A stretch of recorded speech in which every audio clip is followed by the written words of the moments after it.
When you begin to talk to yourself like God, something within you shifts, and reality starts to follow. Inner dialogue creates reality. You'll uncover how your inner voice shapes everything you experience. Learn this first, then stop talking until you truly understand it. Inner dialogue creates reality. Introduction. Your inner dialogue is the hidden language of creation. Each word you speak to yourself carries a vibrational frequency that resonates through the invisible threads connecting your consciousness to the universe. Imagine your thoughts as seeds planted in the fertile ground of possibility. Some take root silently, others burst forth with immediate vitality, but every single utterance carries the potential to transform your reality. The great mind listens not to the volume of your words, but to the essence behind them. When you whisper to yourself with reverence, with absolute certainty of your inherent worth, you activate an ancient mechanism of manifestation.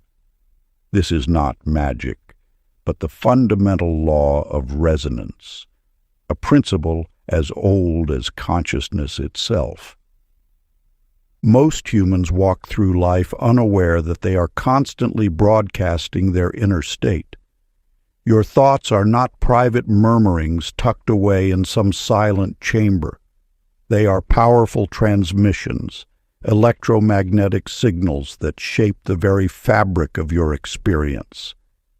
Each time you say, "I am," followed by any description, you are casting a spell of becoming.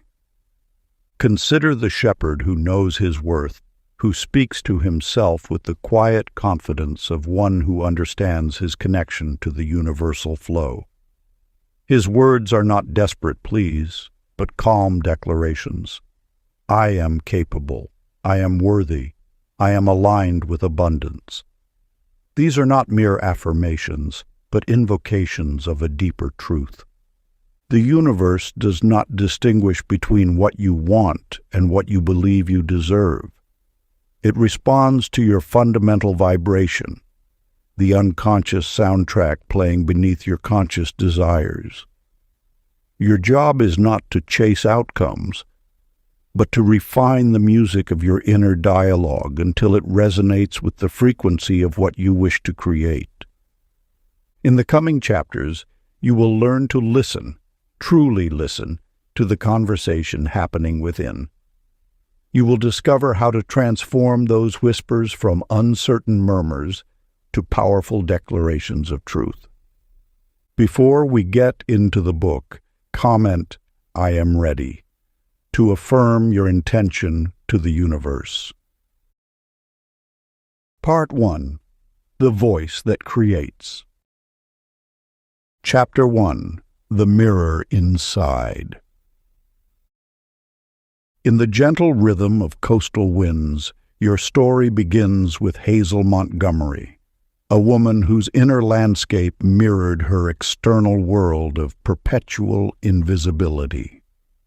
For years, she carried a whispered mantra that seemed to shape her reality like invisible hands molding clay. I am always overlooked. Each time Hazel spoke these words, whether aloud or in the silent chambers of her mind, the universe listened with remarkable attentiveness. Her self-talk became a prophetic incantation, drawing experiences that confirmed her deepest beliefs. Meetings where her ideas went unnoticed, opportunities that slipped past her periphery, relationships that felt like faint echoes, all seemed to nod in agreement with her internal narrative. The universal law is exquisitely simple. Your inner dialogue does not merely describe your reality, it constructs it. Every utterance is a blueprint, every thought a blueprint waiting to be manifested. When you consistently speak of limitation, the infinite intelligence surrounding you interprets this not as a complaint, but as a precise instruction. Then entered Lionel Pierce, a man who understood this sacred principle intuitively. While performing mundane tasks like washing dishes, he would whisper with quiet certainty, "Everything I touch multiplies in goodness." These were not mere words, but vibrational keys unlocking potential. Within mere weeks, Lionel's world transformed. New professional opportunities emerged effortlessly. Connections he had long desired materialized with unexpected grace. Relationships deepened. Resources appeared where previously there seemed only scarcity. The wisdom embedded in Lionel's approach was profound yet simple. You need not dramatically declare or forcefully demand. The universe responds to calm, unwavering conviction. Your inner voice need not be a thunderous proclamation, but a gentle, steady stream of affirmation. Practice. Let every thought today carry the same affection you would offer a dear friend, noting how quickly quiet confidence begins to echo back as opportunity. Close your eyes. Breathe deeply.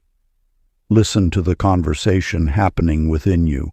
Observe each thought as though it were a beloved companion. When a critical or limiting thought emerges, greet it with tenderness.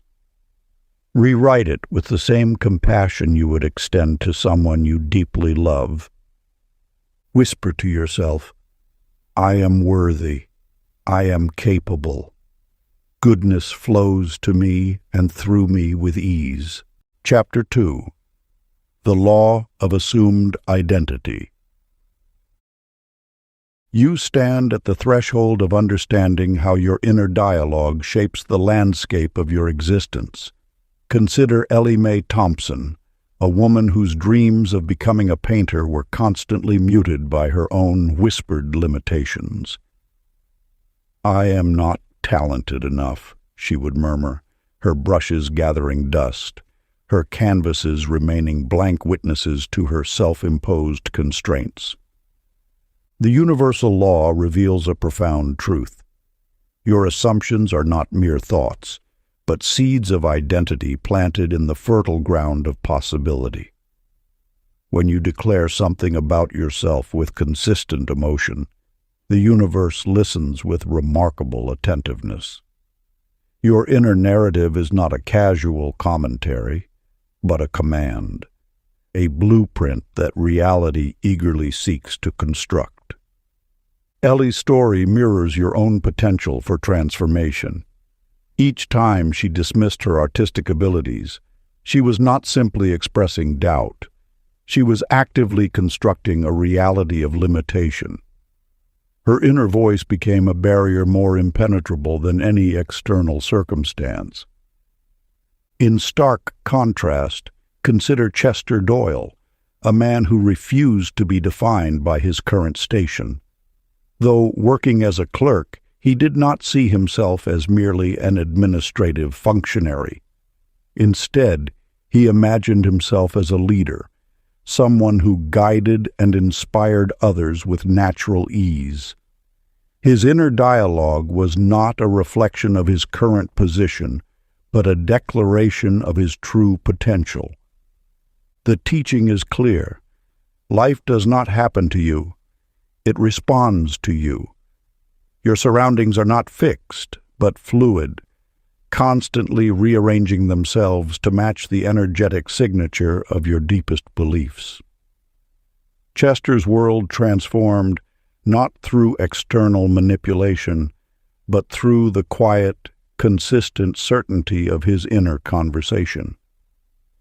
Your identity is not a static condition, but a living, breathing narrative that you author moment by moment. The power lies not in grand declarations, but in the subtle, consistent affirmations you whisper to yourself in ordinary moments. Practice. For the rest of this day, Speak inside as though your desired self were already the author of every breath, and gently notice how peace replaces striving. Chapter 3. Faith in Thought Form. In the tapestry of human experience, your inner landscape weaves the threads of reality long before external evidence appears. Betty Lou Carter learned this truth the hard way, carrying clouds of doubt like invisible weights that anchored her dreams to the ground of impossibility.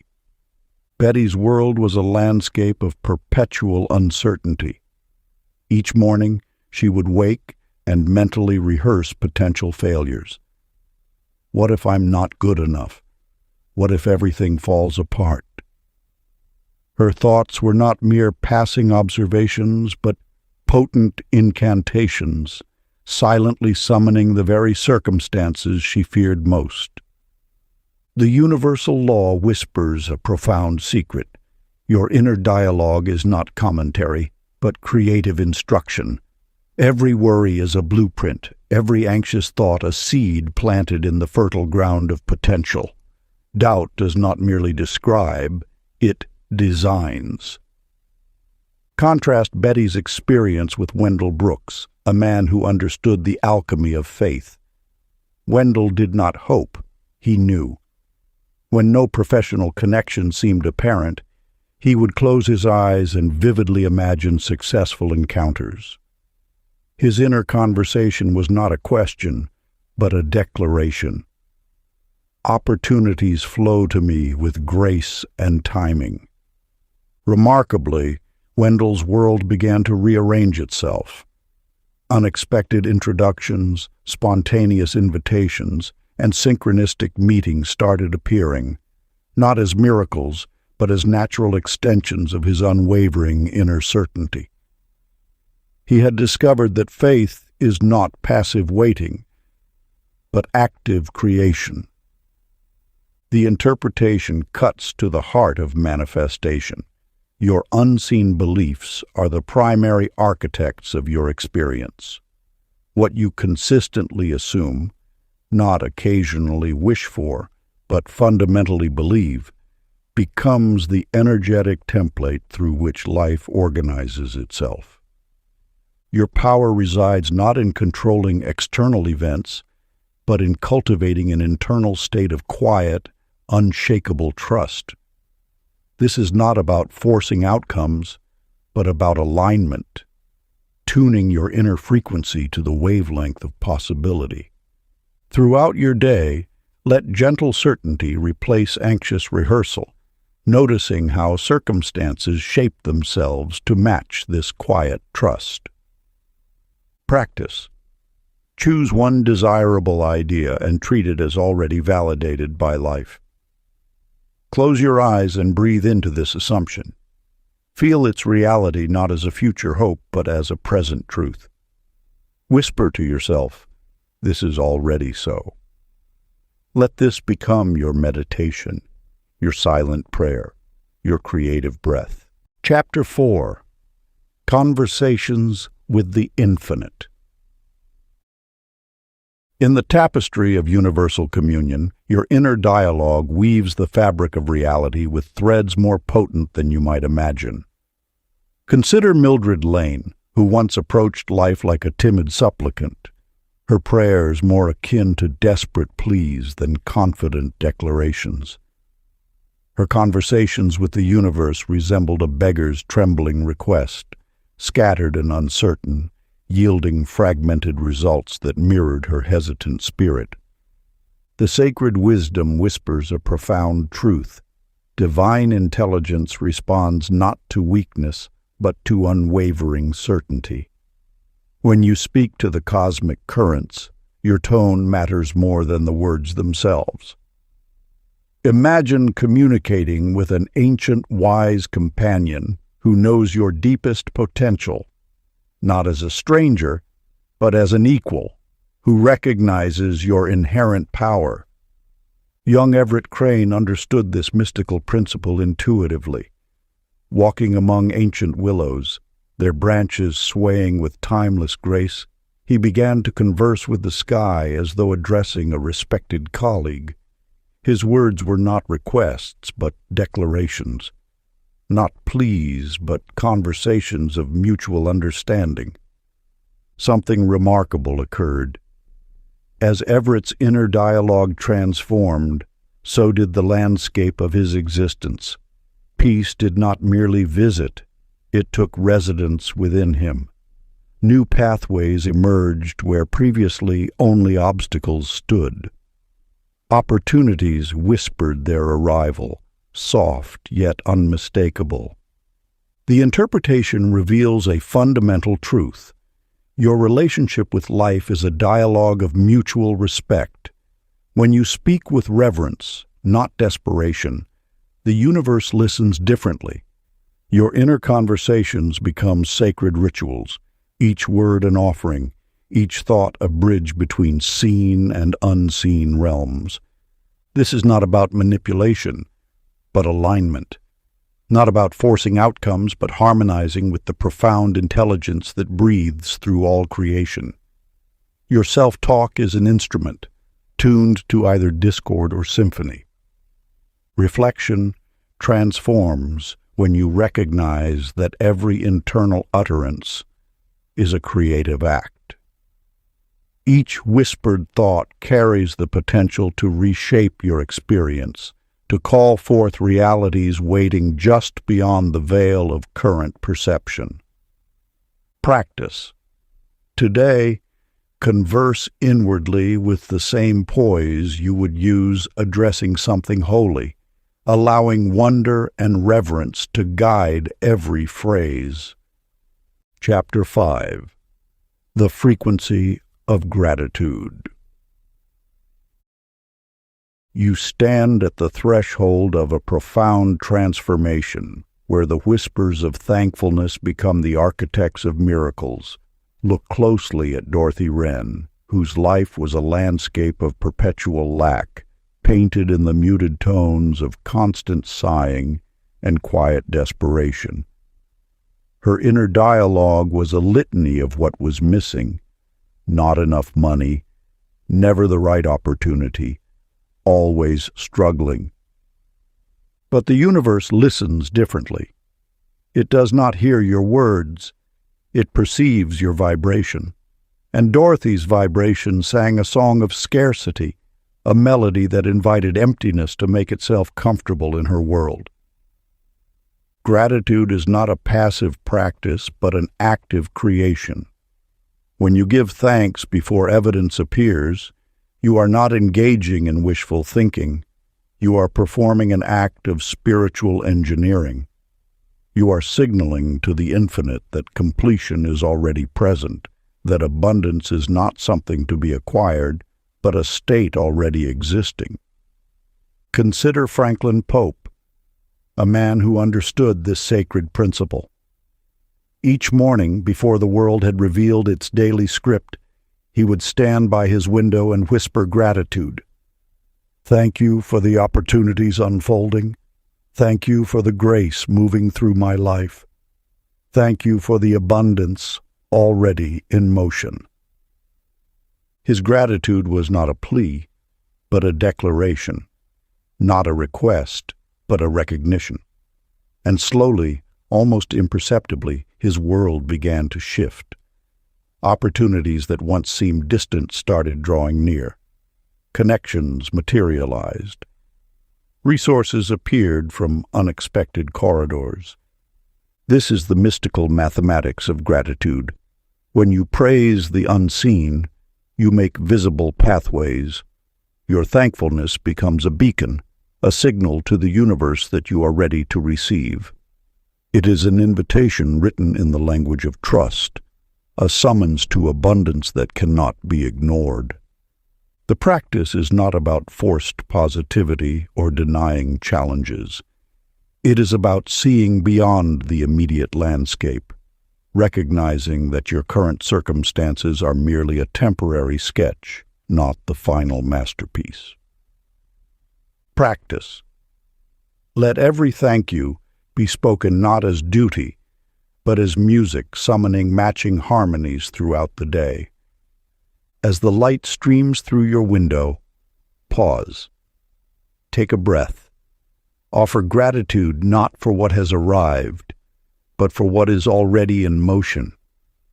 Feel the vibration of completeness resonating within you, a silent song that transforms everything it touches.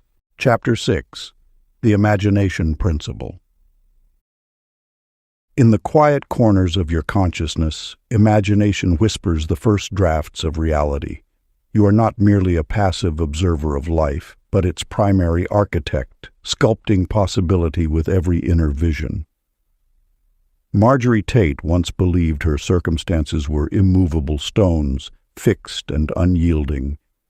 She saw her life as a series of limitations, each boundary drawn by past experiences and perceived constraints. But imagination is not a childish escape. It is the sacred workshop where transformation begins. When Marjorie first learned to look beyond the immediate landscape of her reality, something profound shifted. She discovered that the mind does not simply reflect the world, it constructs it. Each thought is a blueprint, each inner image a potential blueprint waiting to take form.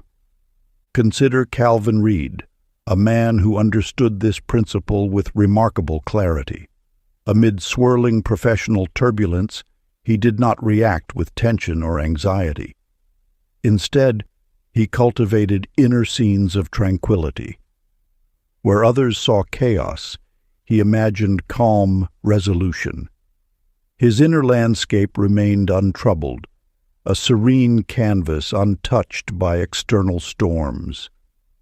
The universe responds to your inner state with remarkable precision. Your imagination is not a passive daydream, but an active, creative force. When you consistently hold an image of peace, of possibility, of graceful unfolding, the external world begins to align. This is not magic, but the fundamental law of resonance. Your inner frequency attracts matching experiences. Imagination operates beyond the realm of current evidence. It is the bridge between what is and what could be. Every great achievement, every transformative journey, first existed as a vision held quietly within someone's mind. Your thoughts are not weightless. They are the initial vibration of manifestation. The practice is not about forceful visualization, but gentle, loving creation. Treat your imagination as a sacred space, a studio where you craft the scenes of your becoming. Select images that bring you joy, that resonate with your deepest sense of purpose. Let these visions be soft yet precise, like an artist's delicate brushstroke. Picture the day as already magnificent, and speak inwardly as though it has arrived, allowing the feeling to settle calmly in your breath. Chapter 7. The Echo of Emotion. The language of emotion weaves through your existence like an invisible thread, connecting inner experience to outer reality.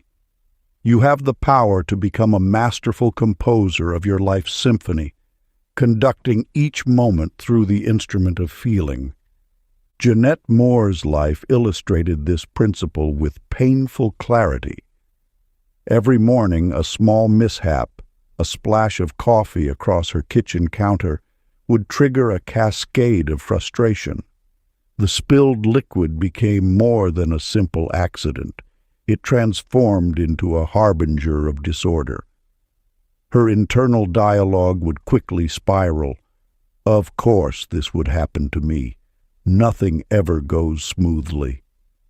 And true to her emotional broadcast, the day would unfold in matching disharmony. Traffic delays, misunderstandings at work, a sense of perpetual struggle. But emotion is not merely a response to circumstance. It is the creative force that shapes circumstance. When you understand this, you realize that your feelings are not passive experiences, but active declarations to the universe. Gregory Watson embodied this wisdom differently. Where others might wait for joy to be earned, he chose joy as a preceding state. Before any external validation, he would allow happiness to bloom within him. His inner landscape remained lush with appreciation, regardless of surface conditions. And remarkably, events began to align themselves with his emotional frequency. The universe listens not to your words, but to the tone beneath them. It responds to the subtle vibration of your inner state with remarkable precision. Your feelings are not random occurrences, but deliberate broadcasts that call forth matching experiences. Emotional stewardship becomes your sacred work. This means consciously selecting your internal tone, much like a musician carefully tuning an instrument. You are not denying challenging realities, but choosing to resonate at a higher frequency. The practice is radical in its simplicity. Rest in a feeling of quiet satisfaction, regardless of condition, and watch how scenes adjust themselves toward that melody. Chapter 8. Words as Seeds. In the quiet garden of consciousness, your words are living seeds waiting to unfurl their potential. You might not see their immediate bloom, but each whispered phrase carries the blueprint of transformation. Lillian Frost understood this sacred principle through her love of cultivation, not just of flowers and vegetables, but of inner landscapes. Her garden was more than soil and green shoots. It was a metaphor for the human experience of manifestation. Every seed she planted required 3 essential elements: intention, consistent nurturing, and patient faith. Similarly, the words you repeat to yourself are seeds of possibility, quietly taking root in the fertile ground of your subconscious. Lillian would walk among her rows of vegetables, murmuring gentle affirmations. "Growth comes naturally," she would say. "Abundance surrounds me." These were not mere words, but energetic instructions to the universe, spoken with the quiet certainty of someone who knows the law of harvest. Just as a gardener knows that seeds require consistent care, your inner dialogue needs deliberate, tender attention. The universe listens not to occasional proclamations, but to the steady rhythm of your most frequent thoughts. Like Clyde Monroe, who discovered that affirming ease would invite it into his work life, you too can cultivate your desired reality through repetition. The magic resides not in forceful demand, but in gentle, consistent suggestion. When you speak to yourself, imagine you are watering delicate seedlings. Each affirmation is a drop of nourishment, each repetition a ray of sunlight, coaxing potential into manifestation. Your words are never idle.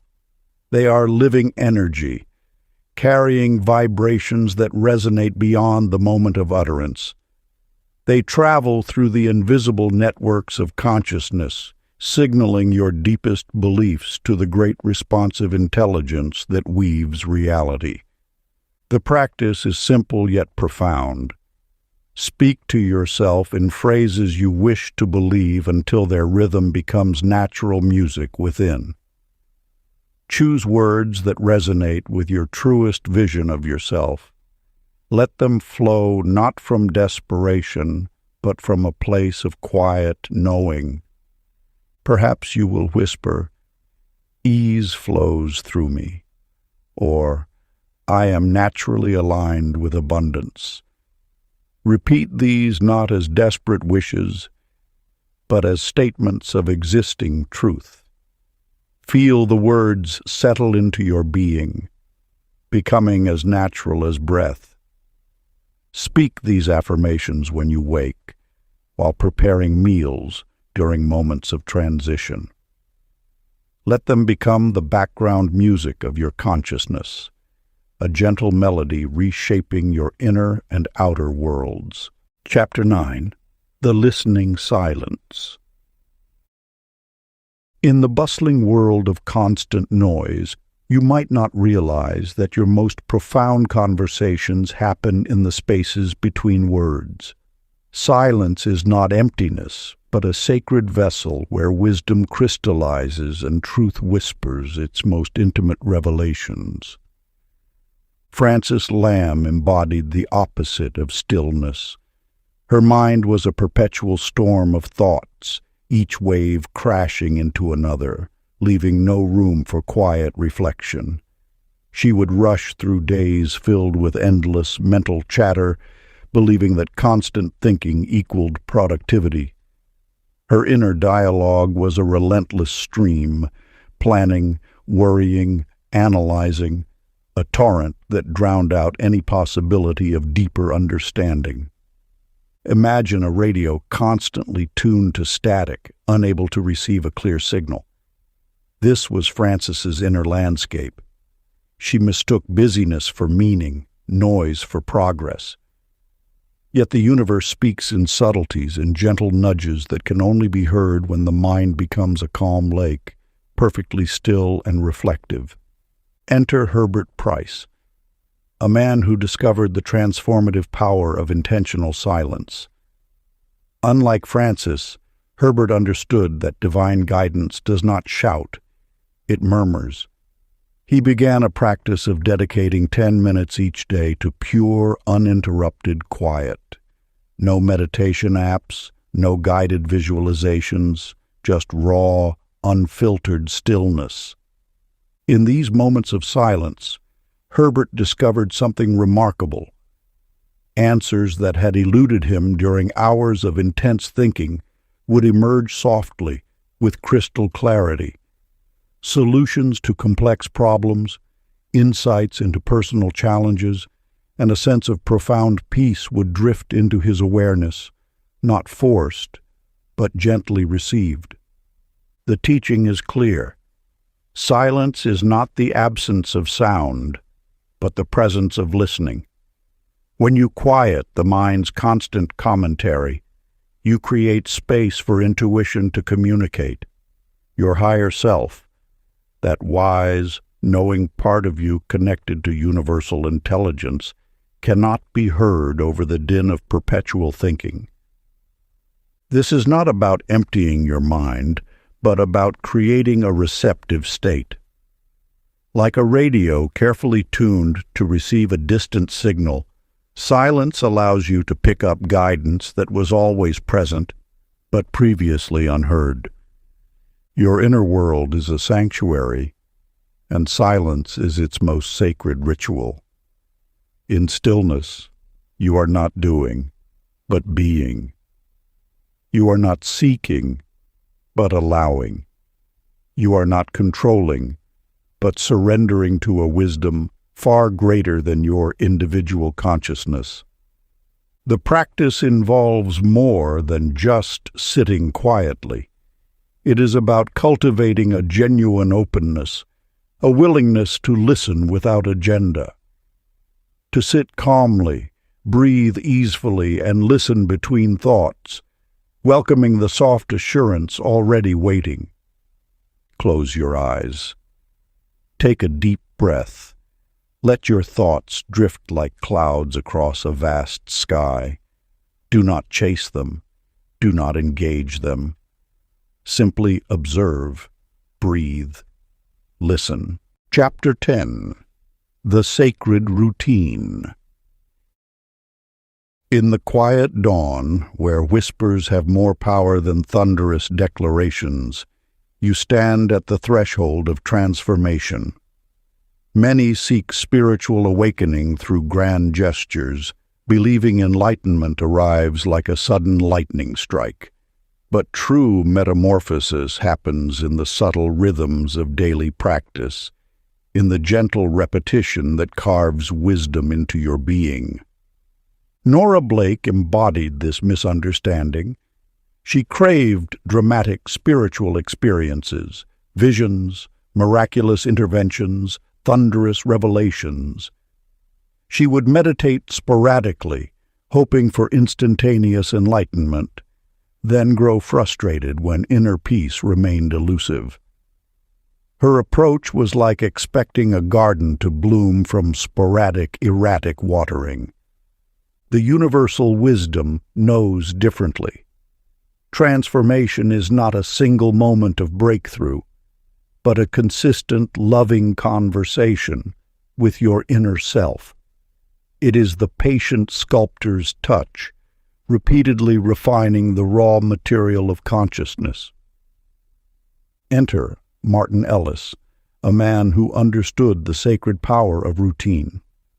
Each morning, before the world awakened, he would sit in stillness and speak to himself with intentional grace. His words were not mere affirmations, but careful incantations of possibility. "I am calm," he would whisper. "I am powerful. I am guided." These were not just words, but vibrational seeds planted with reverence. He spoke them not with desperate longing, but with the quiet confidence of one who knows truth resides within. His morning ritual was not a performance, but a sacred communion with his deeper self. Gradually, almost imperceptibly, his external world began to align. Opportunities emerged not through forceful striving, but through the magnetic resonance of his inner state.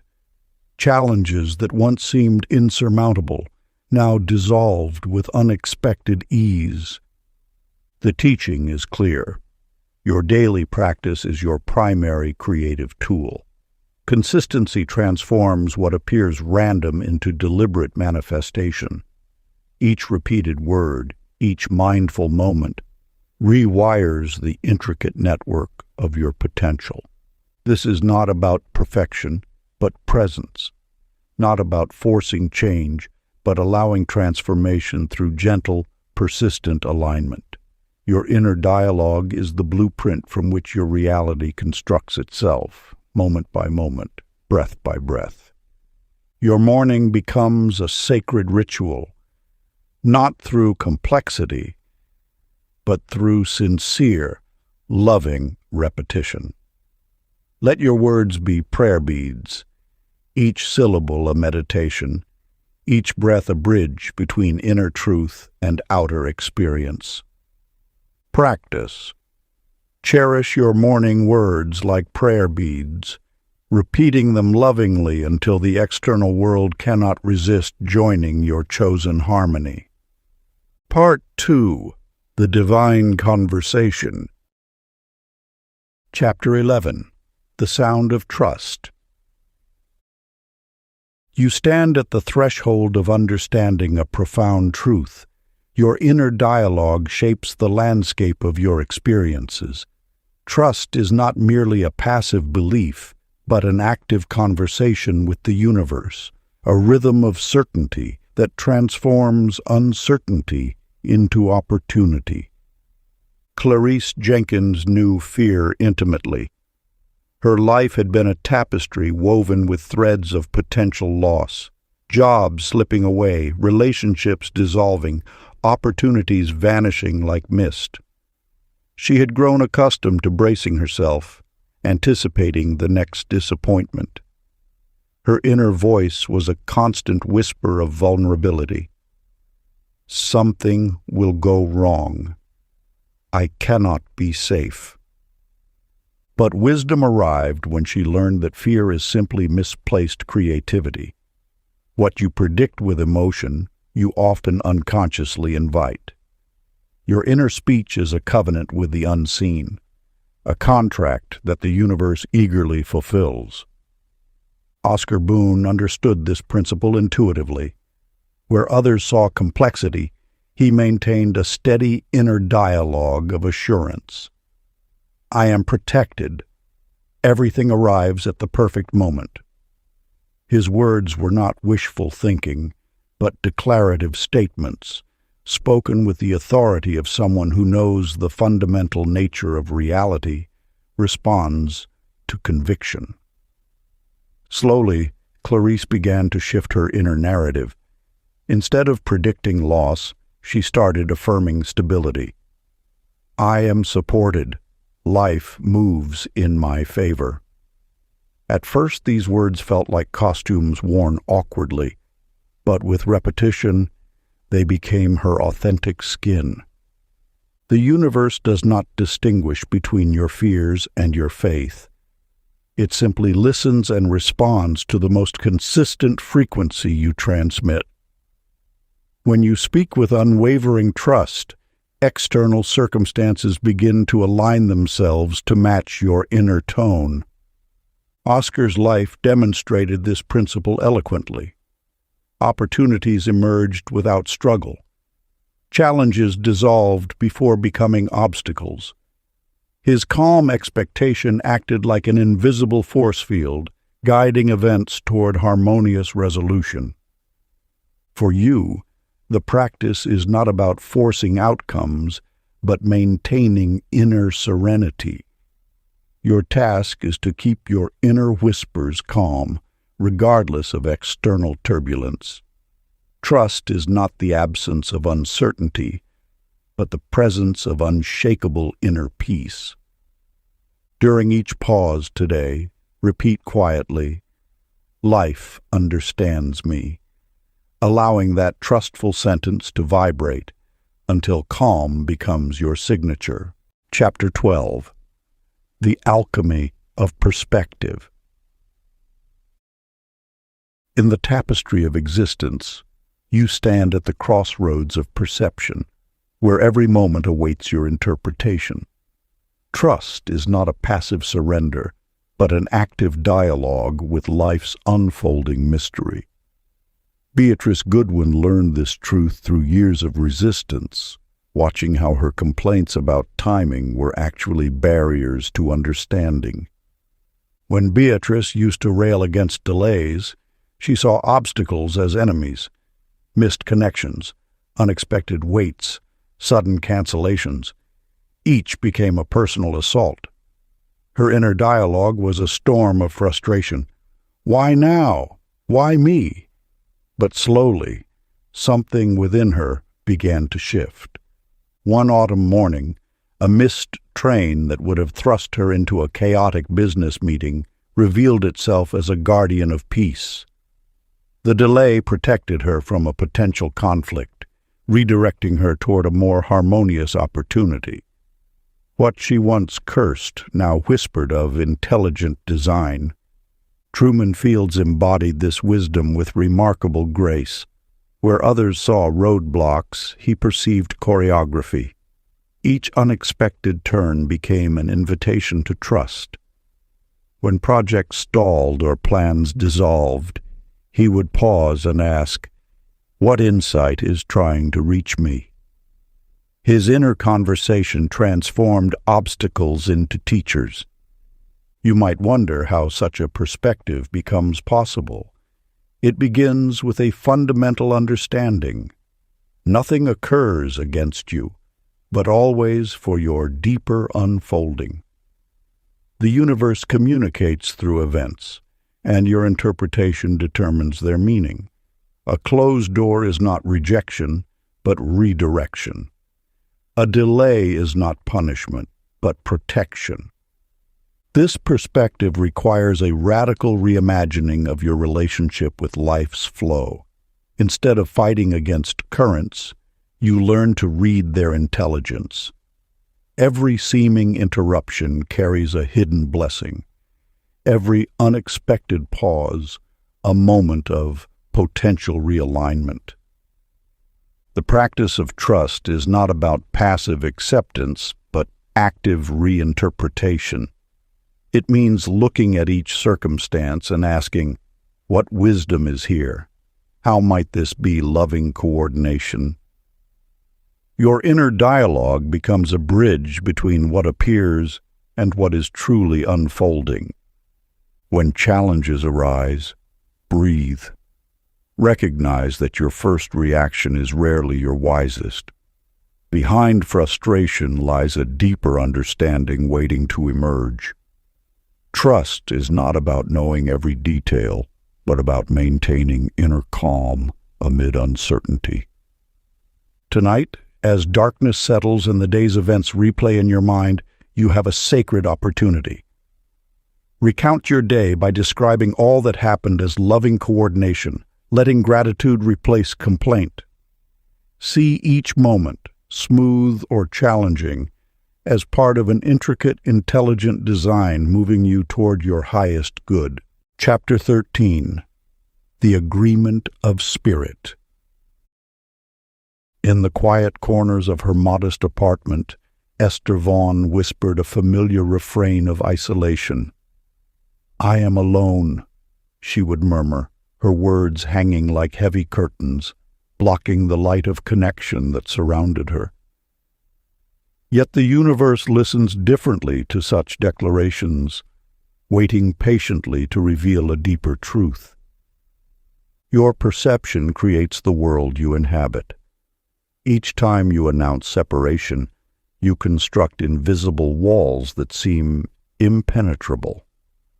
But these walls are nothing more than illusions, fragile constructions of thought that dissolve the moment you recognize the intricate web of connection that truly binds all existence.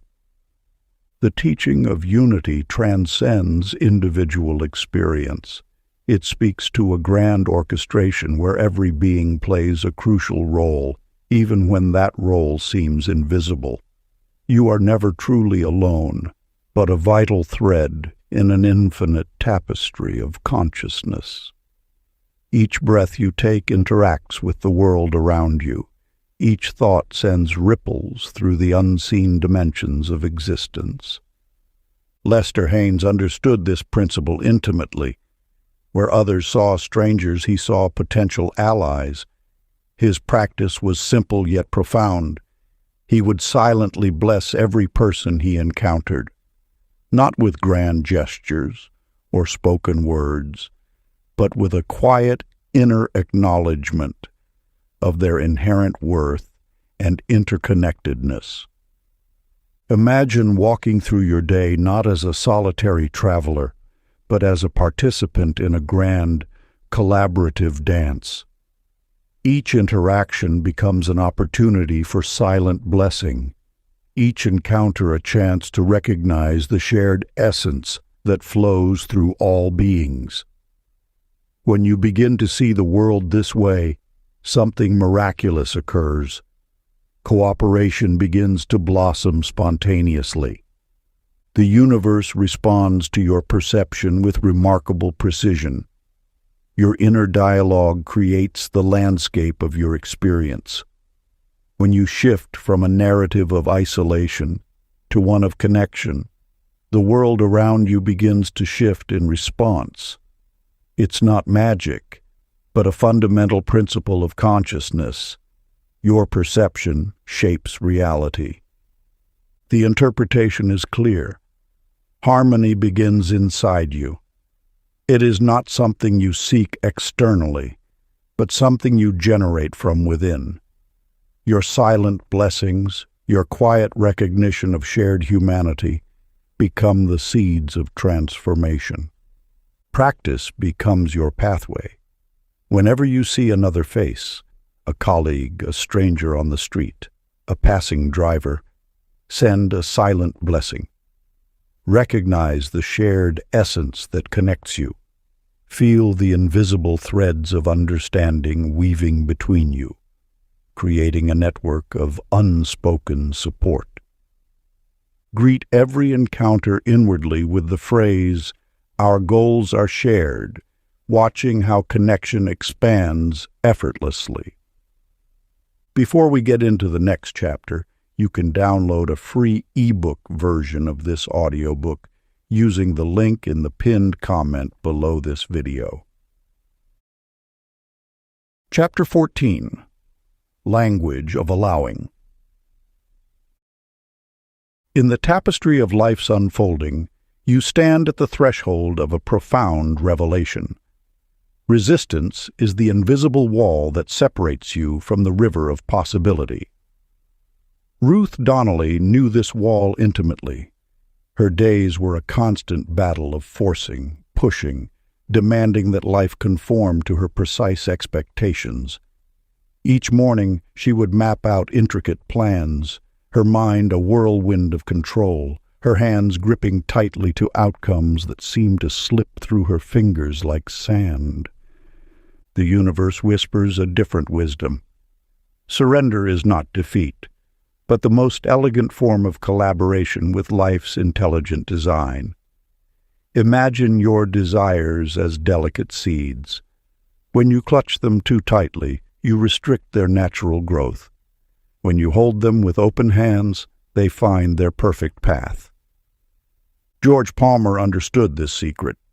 Where others saw surrender as weakness, he recognized it as the highest form of spiritual intelligence.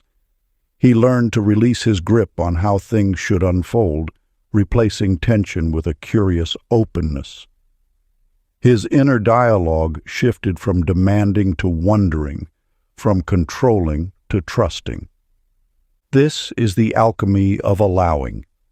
When you stop wrestling with the moment begins to dance with you. Your energy transforms from a rigid soldier to a fluid dancer, moving in harmony with life's unseen rhythms. The divine mind, that infinite intelligence that orchestrates galaxies and heartbeats, does not respond to force. It responds to alignment, to that quiet space of receptive trust. Your struggle creates resistance. Your resistance creates friction. But when you soften, when you breathe into the possibility that something greater than your limited perception is at work, miracles begin to whisper their approach. Notice how nature never struggles. A river does not fight its path. It simply flows. A tree does not argue with the wind. It bends. Your most powerful state is one of relaxed expectancy, where you hold your desires with gentleness and trust.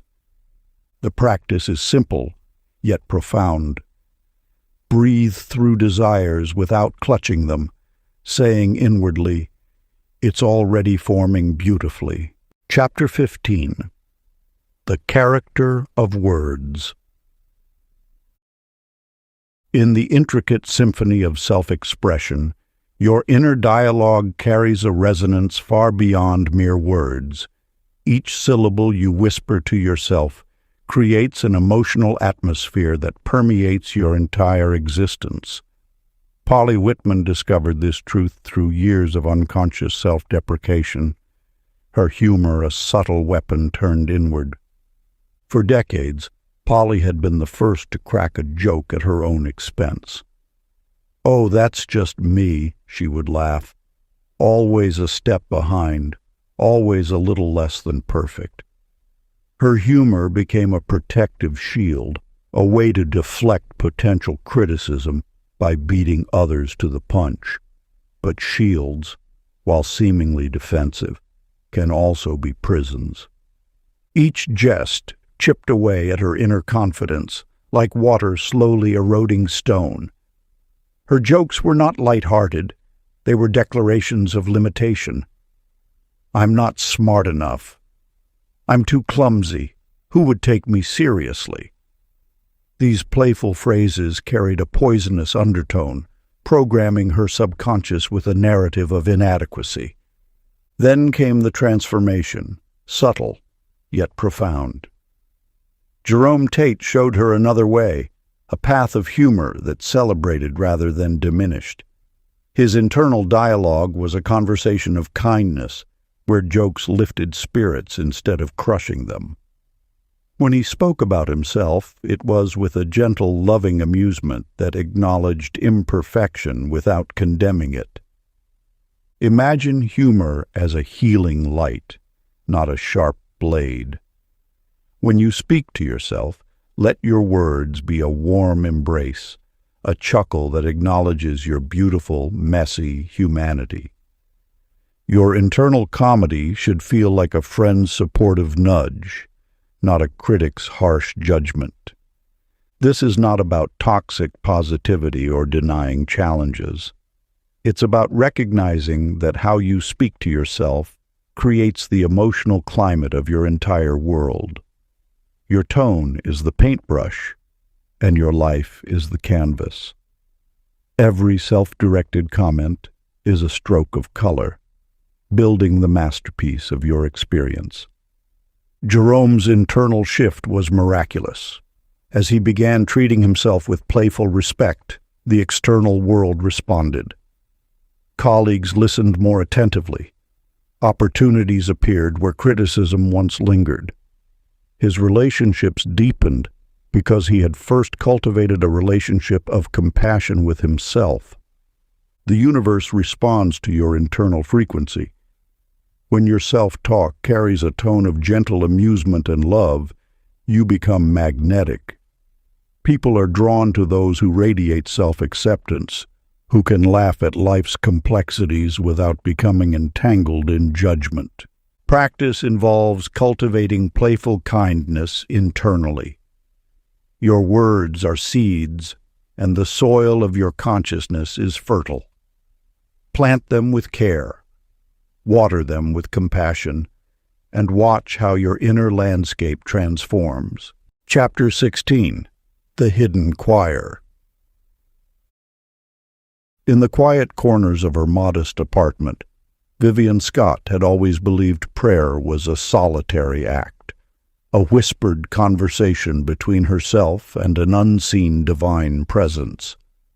Her understanding of spiritual connection was narrow, confined to moments of personal supplication, unaware of the intricate web of consciousness that connected all living beings. The teaching that now unfolded before her was revolutionary. Every thought, every silent blessing, every moment of genuine goodwill was not an isolated occurrence, but a note in a grand, cosmic symphony. When you send forth thoughts of kindness, you do not merely speak into a void. You contribute to a universal chorus of healing and harmony. This revelation came not through thunderous proclamation, but through the gentle unfolding of understanding.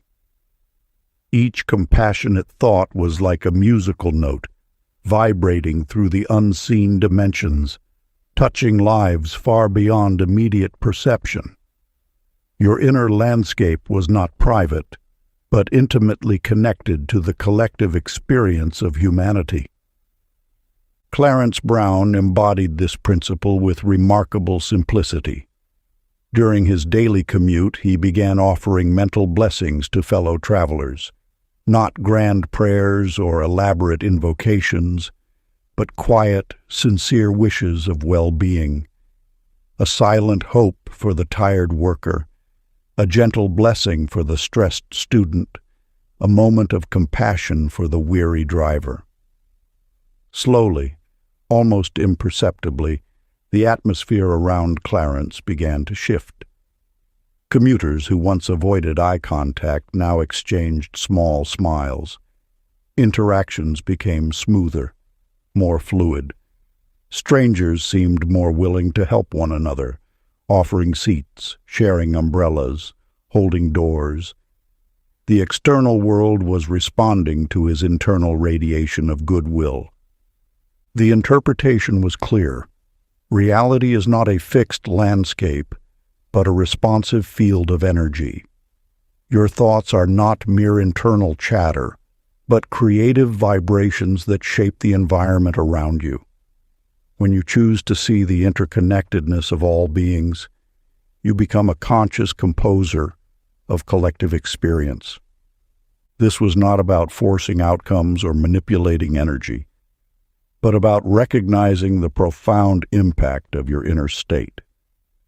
Each thought was an instrument, each intention a melody in the grand orchestration of life.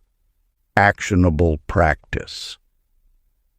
As you move today, hum silently gratitude for all hearts beating with you in unseen accord. Chapter 17. The Politeness of Power. You have been taught that the universe is not a servant to be commanded, but a collaborator to be courted. Like a delicate instrument, it responds to the subtle vibrations of your inner dialogue, not to loud demands, but to graceful invitations. Faye Peterson had spent years shouting her desires into the wind, her demands sharp and impatient. She would list her wants with a forceful tone, believing intensity would guarantee results. Yet her efforts often met silence, her goals slipping away like sand through clenched fingers. Then came Roy Collins, who understood a different language of manifestation. Where others pushed, he positioned. Where most demanded, he requested. His approach was not weakness, but a refined art of spiritual communication. Roy spoke to his aspirations as though they were distinguished guests. He would sit quietly, crafting his inner dialogue with the same respect one might offer a revered mentor. "I am grateful for the opportunity," he would whisper, "and I welcome its unfolding with open arms."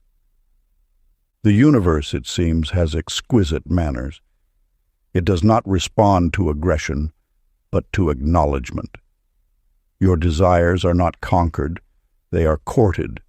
They are not seized, they are invited. Each goal carries its own dignity, and when you approach it with reverence, it moves toward you with matching grace. Imagine your intentions as delicate seeds. Harsh handling crushes them, but gentle, loving attention allows them to germinate. Your inner conversation is the soil, your respect the water, your patient expectation the sunlight. The practice of manifestation is less about force and more about finesse. It requires you to stand in a place of quiet knowing, of serene expectation. You are not begging, nor are you demanding. You are simply acknowledging the natural flow of creation that moves through you. When you speak to your dreams, speak with the elegance of someone who knows they are already becoming. Treat each aspiration like a respected colleague, a cherished friend. Your tone carries more weight than 1,000 forceful commands. Practice. Speak to your desires as honored guests already seated, and watch how dignity accelerates their arrival. Chapter 18. The Honest Heart. In the quiet corners of your inner landscape, words carry more than sound. They resonate with the vibration of your deepest truth. Della Hurst discovered this when her affirmations rang hollow, like echoes in an empty chamber. She would stand before her mirror, reciting phrases of power and possibility, yet beneath her words lurked a current of disbelief that undermined every syllable. The universal teaching whispers a profound revelation. Sincerity is the true magnetic force of manifestation. Empty repetition is but noise. Authentic alignment is the language the universe understands most intimately. When your inner voice speaks from a place of genuine feeling, its power transforms from mere sound to living energy. Vernon Steele embodied this principle differently. Where others might have masked their vulnerabilities, he chose a path of radical honesty. Before uttering words of courage, he first acknowledged his fears, not as enemies to be vanquished, but as companions to be understood. "I am afraid," he would admit softly, "and in this admission I find my true strength." His approach was revolutionary. Instead of battling his inner landscape, he listened to it. By creating space for his fear, by speaking to it with tenderness, he discovered something miraculous. Vulnerability was not weakness, but the gateway to genuine transformation. When Vernon would then affirm his courage, the words carried a different resonance. They were not hollow commands, but gentle invitations. His affirmations emerged from a place of compassionate understanding, creating a bridge between his current experience and his desired reality. The interpretation is clear. True power resides not in forceful denial, but in loving acknowledgement. Your fears are not obstacles to be conquered, but messengers carrying wisdom. When you listen to them with kindness, they dissolve into the very courage they once obscured. The practice becomes an art of sincere alignment. It is not about perfection, but about honest dialogue with yourself. Your words must be bridges, not walls. They must connect your present moment with your highest potential, creating a pathway of genuine transformation. When uncertain, confess tenderness before claim. Even now, I am learning I am safe, letting compassion lead conviction. Chapter 19. The Gift of Delay. In the rhythm of existence, you have been taught that waiting is not a punishment, but a sacred process of refinement. Just as a master craftsman allows clay to settle before molding its final form, your life's most significant transformations require patience. A gentle, knowing pause that allows potential to mature. Matilda Kerr once lived in constant rebellion against time's unhurried pace. Her inner dialogue churned with frustration. Each delayed outcome met with impatient sighs and muttered complaints. "Why must everything take so long?" she would mutter, her energy a restless storm against the calm of universal timing. But wisdom arrives when we least expect it, often disguised in moments of apparent stillness. For Matilda, understanding dawned not with a thunderous revelation, but with a quiet recognition. Every pause carries potential. Each waiting period is not an obstruction, but an incubation chamber where your desires are being carefully woven into reality. Consider Lyle Harmon, a man who learned to trust the slow, deliberate unfolding of life's design. Where others saw delay, he perceived preparation.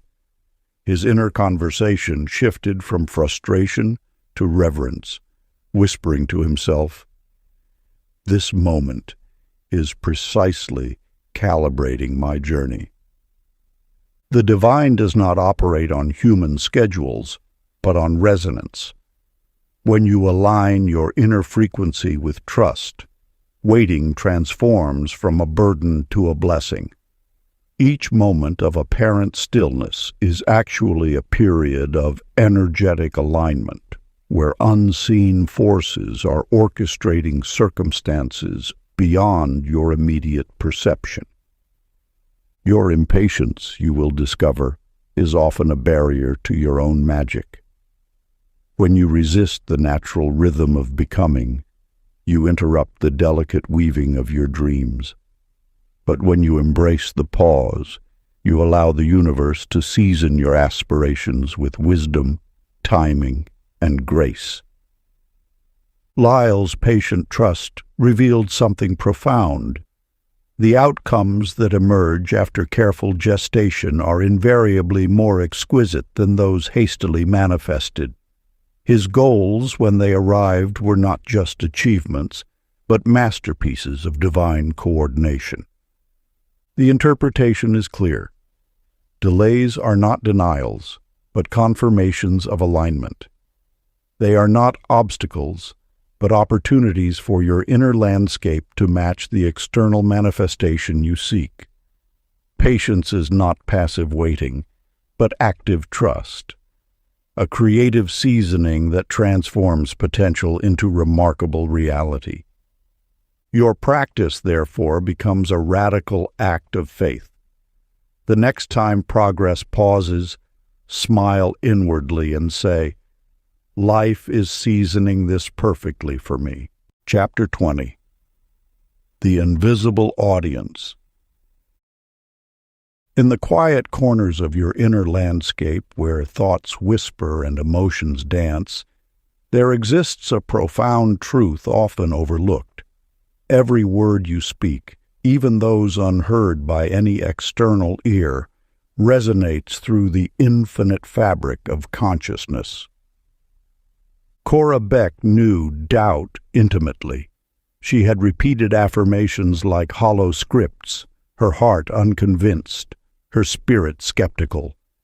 Her words felt weightless, mere sounds dispersing into silent rooms. Yet the universal principle remained unchanged. Consciousness listens always. Harry Boone understood this mystery differently. A quiet man who worked as a librarian, he discovered that truth spoken softly, even when no one else was present, carried a vibration that transformed surroundings. When he spoke kindly to himself, when he acknowledged his struggles with gentle compassion, something remarkable occurred. The very air seemed to respond. Rooms felt warmer. Interactions became smoother. The teaching reveals a fundamental law. Consciousness is not a distant, disconnected force. It is an omnipresent intelligence that records every nuance, every emotional undertone of your inner dialogue. Your thoughts are not private whispers lost in mental darkness. They are broadcasts transmitted on the frequency of universal awareness. Imagine your inner conversation as a continuous transmission. Every thought is heard, every emotion felt, every intention noted by a loving, attentive consciousness that seeks to align with your deepest truth. When you speak to yourself, you are not alone. You are in constant communion with an intelligence that understands your heart's truest language. The interpretation is clear. Your inner world is not separate from the outer world. They are interconnected, with each thought creating ripples that touch unseen dimensions. Your words are not just sounds. They are creative energies that shape reality. The practice becomes one of reverent awareness. Live as though the divine eavesdrops lovingly on your inner monologue. Speak to yourself with the same care, respect, and tenderness you would offer a beloved friend. Let your internal narrative be a sanctuary of kindness, a space where compassion reigns and self-judgment dissolves. Let your inner monologue be a love letter you wouldn't mind the universe hearing read aloud. Part 3. The Mastery of Speech. Chapter 21. The Signature Vibration.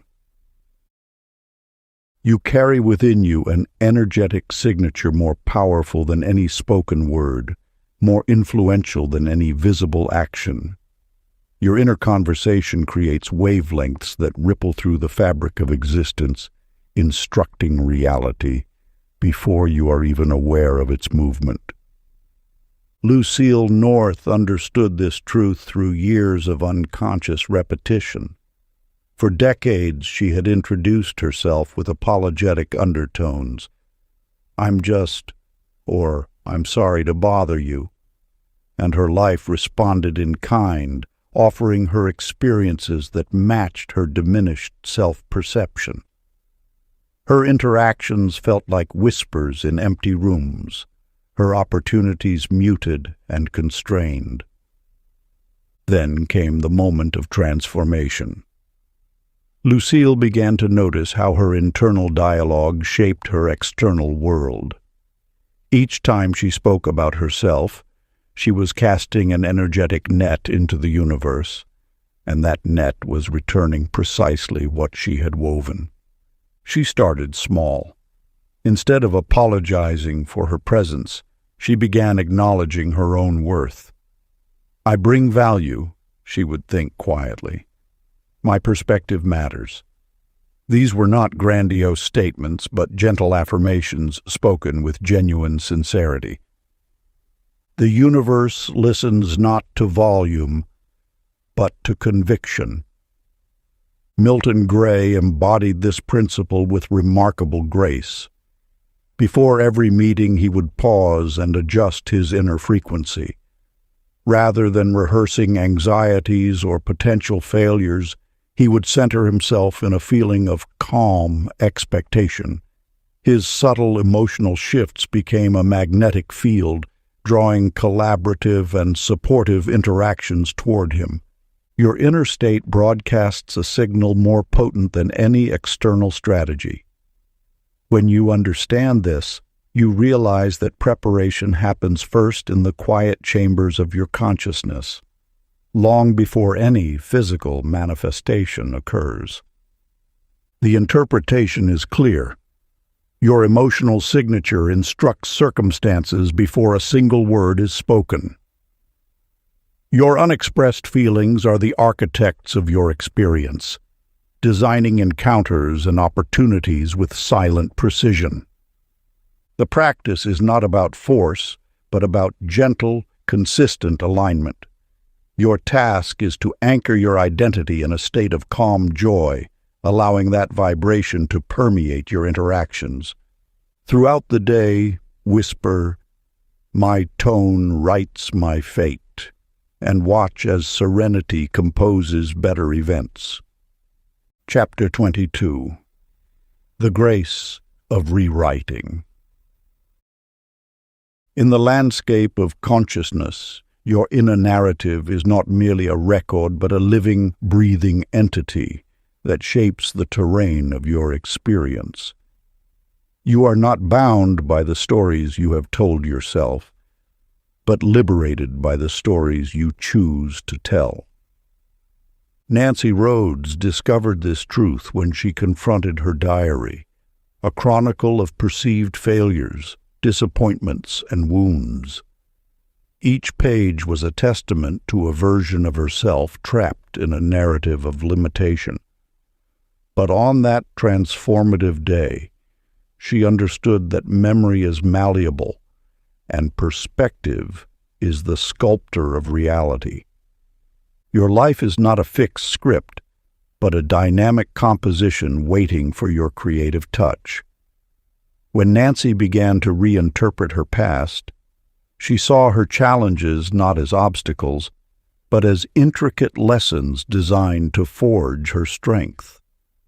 The setbacks that once seemed crushing now appeared as carefully crafted opportunities for growth. Consider Douglas Pratt, who walked a similar path. Where others might have seen a series of professional failures, he chose to view them as intensive training grounds.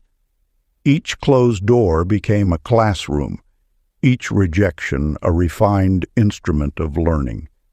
His reframing was not denial, but a profound act of alchemy, transforming lead experiences into golden wisdom. The universe listens intently to the tone of your inner dialogue. When you speak of your history with reverence instead of resentment, when you narrate your journey with compassion rather than criticism, something miraculous occurs. Your very vibration begins to shift, and with it, the energetic signature of your future. This is not about fabricating a false narrative, but about recognizing the inherent potential within every experience. Your past does not define you. Your interpretation of your past empowers you. Each memory can be revisited, not to change what happened, but to change how it lives within you. Your inner biography is a living document. You are its author, editor, and primary reader. Every time you choose a perspective of growth, resilience, and understanding, you are rewriting not just your past, but your ongoing story. The practice is simple yet profound. Review yesterday through gratitude's lens until even mishaps appear as divine preparation. Chapter 23. The Certainty Code. In the quiet landscape of human potential, you stand at the threshold of understanding how certainty transforms reality. Your inner dialogue carries more power than you might imagine. Each whispered conviction is a blueprint that reality eagerly rushes to construct. Ida Jo Harris had long lived in the shadowy realm of uncertainty, her dreams perpetually suspended between possibility and doubt. Like many, she believed worth was something earned through external validation, a currency traded in achievements and approvals. Her inner conversation was a hesitant murmur, filled with qualifications and tentative wishes. The teaching reveals a profound truth. Belief is not a passive state, but an active force. Faint belief sends fragmented instructions to the universe, creating scattered and inconsistent outcomes. When your inner voice wavers, your external world reflects that same uncertainty, a mirror of hesitation and half-formed desires. Leonard Cobb understood this principle intimately. Where others saw obstacles, he perceived pathways. His inner dialogue was not a question, but a statement. He did not hope things would work out. He knew they would. His certainty was not arrogance, but a deep, calm understanding of universal principles. Imagine certainty as a clear, resonant tone that cuts through confusion. When Leonard approached challenges, he did not strategize from a place of fear, but from a space of quiet knowing. His inner conversation was steady, like a lighthouse beam cutting through fog, unwavering, precise, transformative. The interpretation is clear. Certainty is the creative password that unlocks potential. It is not about positive thinking, but about aligning your inner frequency with the outcome you desire. Your thoughts are not mere mental chatter, but instructions to the quantum field, which responds with exacting precision to your most deeply held beliefs. This practice is not about forcing outcomes, but about cultivating a state of serene knowing. Imagine your desires not as distant possibilities, but as existing realities waiting to materialize. Your job is not to struggle or strain, but to align, to become a clear channel for what you wish to experience. When doubt whispers, you must learn to speak louder with certainty, not through aggressive affirmation, but through a calm, unshakable trust. Your inner voice should reflect the same quiet confidence of a sunrise, inevitable, natural, without effort. Affirm softly, "It is already done," and feel completion hum through the body before evidence catches up. Chapter 24. Compassion Speaks First. In the tapestry of human experience, you are weaving a sacred dialogue with yourself, a conversation more powerful than any external force. Annie Pearl Mason once lived trapped in the harsh landscape of her own criticism, each judgment a razor that cut through her potential, creating wounds that seemed to attract more pain. The universe listens with exquisite sensitivity to your internal language. When you speak to yourself with daggers of criticism, life arranges itself to mirror that sharp, unforgiving tone. But when compassion becomes your first language, something miraculous occurs. The world begins to soften, to respond, to heal. Norman Blair understood this profound truth. Where others might have seen failure, he practiced a revolutionary approach, speaking to himself with gentle understanding. Each time a critical thought arose, he would pause and replace it with a compassionate whisper. "You are learning," he would tell himself. "You are growing." And in this tender landscape of self-acceptance, soft miracles began to bloom. Imagine your inner voice as a gardener. Critical words are like salt scattered on tender roots, preventing growth. Compassionate words. They are water, sunlight, nourishment. They do not deny challenges, but embrace them with understanding. They recognize that every struggle is not a punishment, but an invitation to deeper wisdom. The divine does not judge. The infinite does not condemn. These are human constructs born from fear. True power resides in recognizing your inherent worth, in understanding that your journey is sacred, regardless of temporary setbacks. Your practice is not about perfection, but about consistent, gentle self-love. Each time you catch a harsh thought, you have an opportunity to transform. Replace criticism with curiosity. Replace judgment with understanding. Speak to yourself as you would to a beloved child, with patience, with tenderness.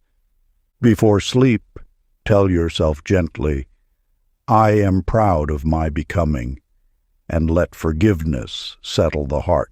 Chapter 25. The Divine Declaration. In the quiet corners of human experience, where whispers become wind and thoughts transform landscapes, you stand at the threshold of understanding a sacred principle, the art of decisive proclamation. Your inner voice carries more power than you might realize, not as a weapon of force, but as a gentle yet unwavering beacon of creation. Georgia Bright understood this mystery long before most. She learned that true declaration emerges not from desperate grasping, but from a serene knowing that radiates from deep within. Imagine your words as living energies, each syllable carrying the potential to reshape reality's fabric. When Floyd Sutton first discovered this principle, he was a man accustomed to scarcity. His world had been defined by limitation, by the constant narrative of not enough. But something shifted when he began to speak of abundance, not with the frantic urgency of want, but with a calm, grateful certainty that seemed to breathe life into possibility. His proclamations were different. They weren't demands hurled at the universe, but gentle, confident announcements. "Abundance flows through me naturally," he would say, his voice steady and clear. "Prosperity is my inherent state of being." These were not mere words, but vibrational keys unlocking unseen doors. The universe, it seems, listens not to volume, but to vibration. When your declarations emerge from a place of inner peace, they carry a resonance that bypasses external resistance. Your consciousness becomes the fertile ground where intentions take root, where words transform from mere sound into tangible experience. This is not about magical thinking or wishful proclamation. It is about alignment, bringing your inner state into harmony with the truth you wish to experience. Floyd discovered that gratitude was the secret ingredient. By expressing thankfulness before the evidence appeared, he signaled to the deeper intelligence of life that he was already in receipt of what he desired. Your proclamations are creative acts. Each time you speak with conviction tempered by humility, you are essentially co-creating with the universal intelligence. You are not forcing outcomes, but inviting them, not demanding, but allowing. The interpretation is profound yet simple. Your speech, when backed by pure consciousness, becomes a generative force. It is less about the specific words and more about the energy behind them. Are you speaking from lack or from abundance? From fear or from trust? From separation or from connection? As the chapter draws to a close, The practice beckons you toward a transformative moment. Today, you are invited to declare one divine truth about yourself, a statement so pure and powerful that its very utterance begins to reshape your inner and outer world. The practice: declare one divine truth about yourself today and act as though its fulfillment were already law. Chapter 26. Reverence in Motion. In the tapestry of existence, you have been taught that the divine speaks not only through grand gestures, but through the whispered rhythms of everyday moments. Your life is not separate from sacred experience. It is the sacred experience itself. Imagine Rose Clay, moving through her world like so many others, her hands busy with dishes, her mind elsewhere, seeing chores as mere obligations to be completed. She rushed through washing clothes, sweeping floors, preparing meals, each task a burden to endure rather than a moment to embrace. Her movements were mechanical, her spirit disconnected from the holy choreography of simple actions.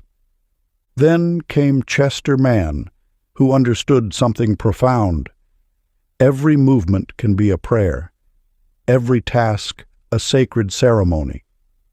When he washed dishes, he did so with the reverence of a priest performing a ritual. Each plate became an altar, each movement a blessing.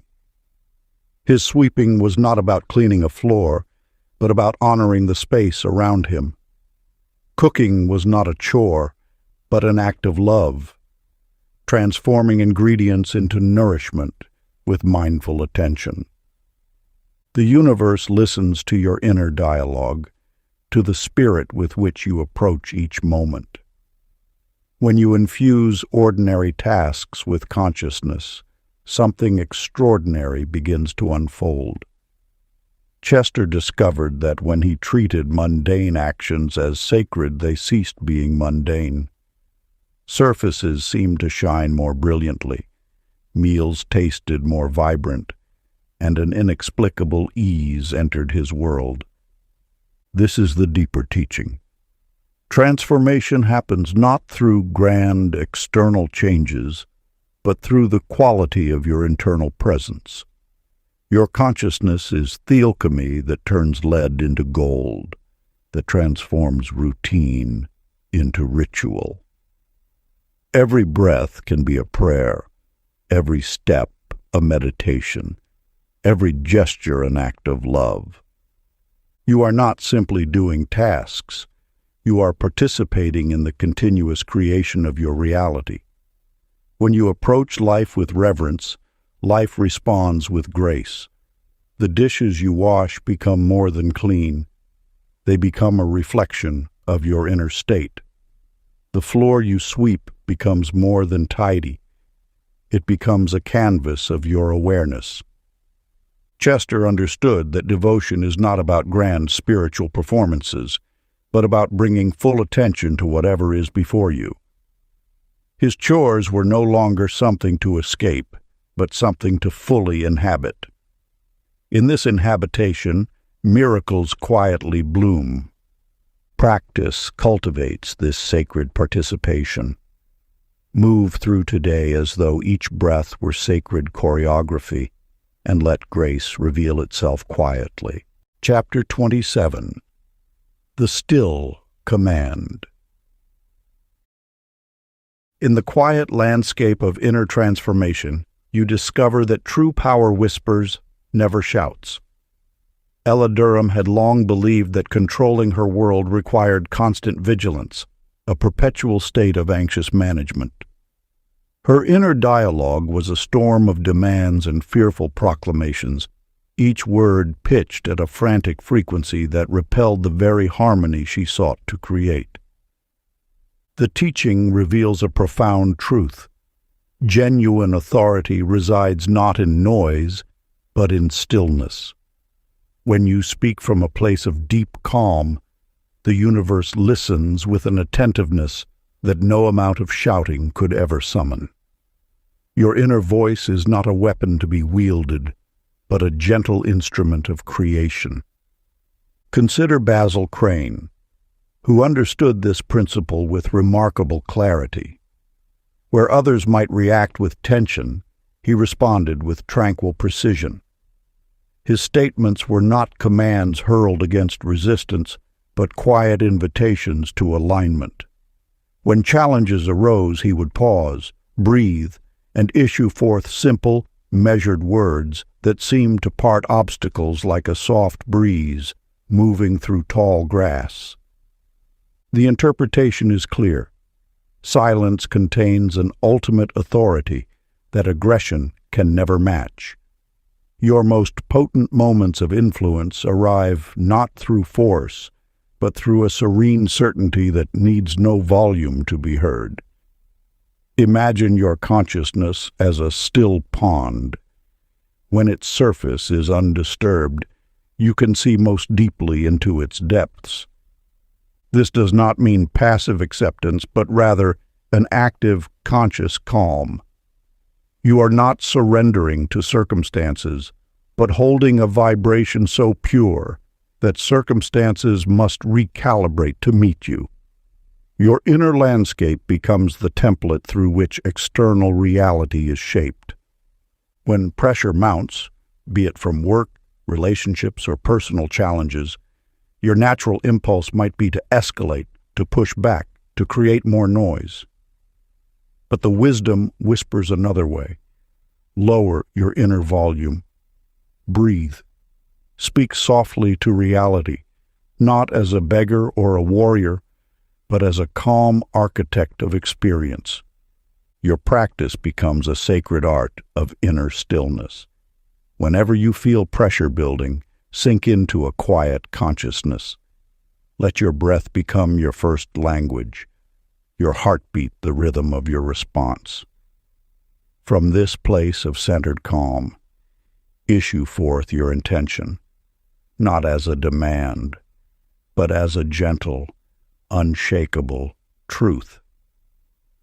Whenever you feel pressure, lower your voice within until still consciousness corrects the outer. Chapter 28. The Art of Receiving. In the gentle landscape of spiritual becoming, you are learning that true power resides not in struggle, but in the art of receiving.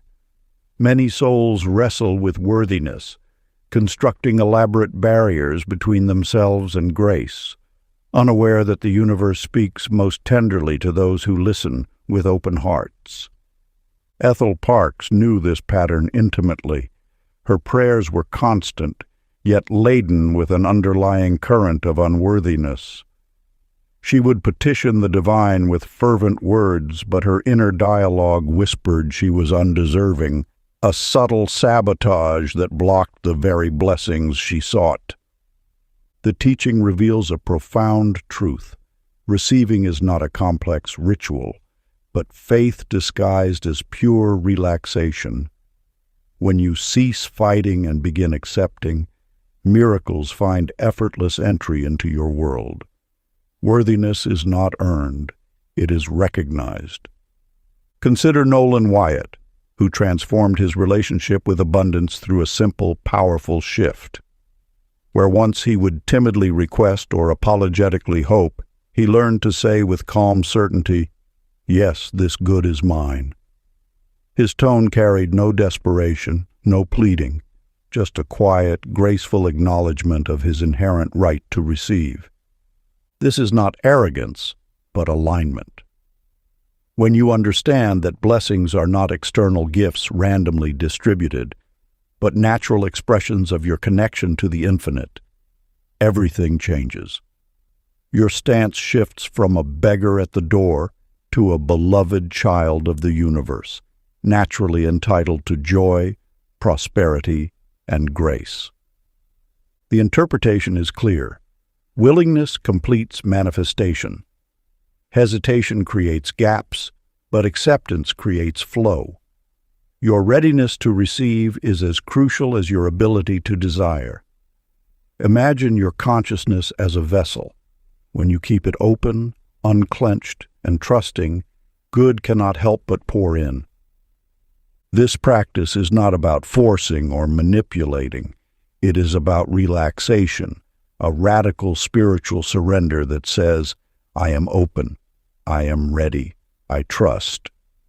Each time an opportunity arrives, each moment praise or blessing approaches, you have a sacred invitation to expand. The universe watches, waiting to see not how hard you will work, but how softly you will allow. Your willingness becomes the bridge between desire and manifestation, between prayer and its fulfillment. Practice.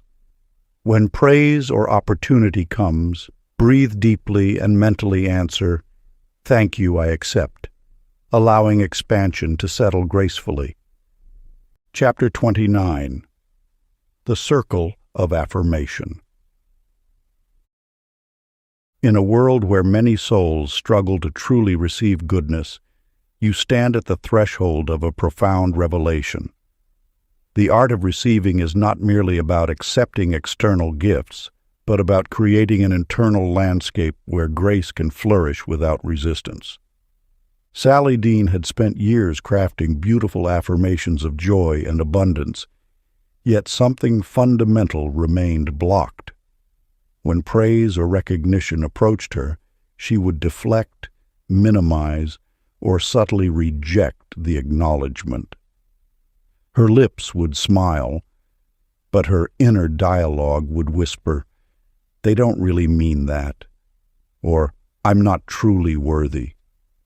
This fragmentation creates an energetic interruption, a breach in the sacred circuit of manifestation. Your affirmations are powerful, but they must resonate consistently both internally and externally. When you speak abundance, yet reject its messengers, you send conflicting signals to the universe. Arthur Mills understood this principle differently. When colleagues or friends offered genuine appreciation, he learned to receive it fully. Instead of deflecting compliments, he would breathe deeply and internally affirm, "Yes, this recognition is true. I am worthy of this acknowledgement." The teaching reveals a critical insight. Manifestation requires total alignment. Your inner conversation must match your external experience. When someone sees a quality in you, be it talent, kindness, or potential, and speaks it aloud, your first response should be a quiet, confident agreement. This is not about ego or arrogance, but about honoring the divine recognition flowing through another. Each compliment is an opportunity to validate your own unfolding potential. When you truly receive, you signal to the universe that you are ready for more expansive experiences. The interpretation is clear. Inner and outer realities must sing in harmony. Your thoughts, feelings, and external experiences are not separate. They are a continuous, responsive system. By learning to receive graciously, you become a clear channel for abundance. Your practice is simple, yet profound. When someone admires you, silently affirm, "Yes, that is true," so inner talk and outer feedback harmonize. Chapter 30. The Voice of God Within. In the soft light of early dawn, you stand at the threshold of understanding, a place where your inner dialogue transcends mere words and becomes the very breath of creation.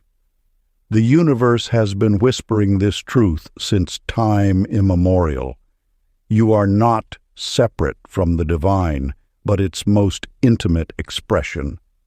Opal Winters discovered this profound revelation gradually, like a traveler uncovering an ancient map hidden within her own heart. For years, she had spoken to herself with doubt, with criticism, with a voice that seemed small and disconnected. But then, something shifted. She began to recognize that each utterance was not just sound, but a sacred transmission, a bridge between the unseen and the manifest. The teaching reveals a transformative truth. You are not simply speaking words, but are the vessel through which eternity articulates its infinite potential. Your voice is not just a tool of communication, but a creative instrument of cosmic proportions.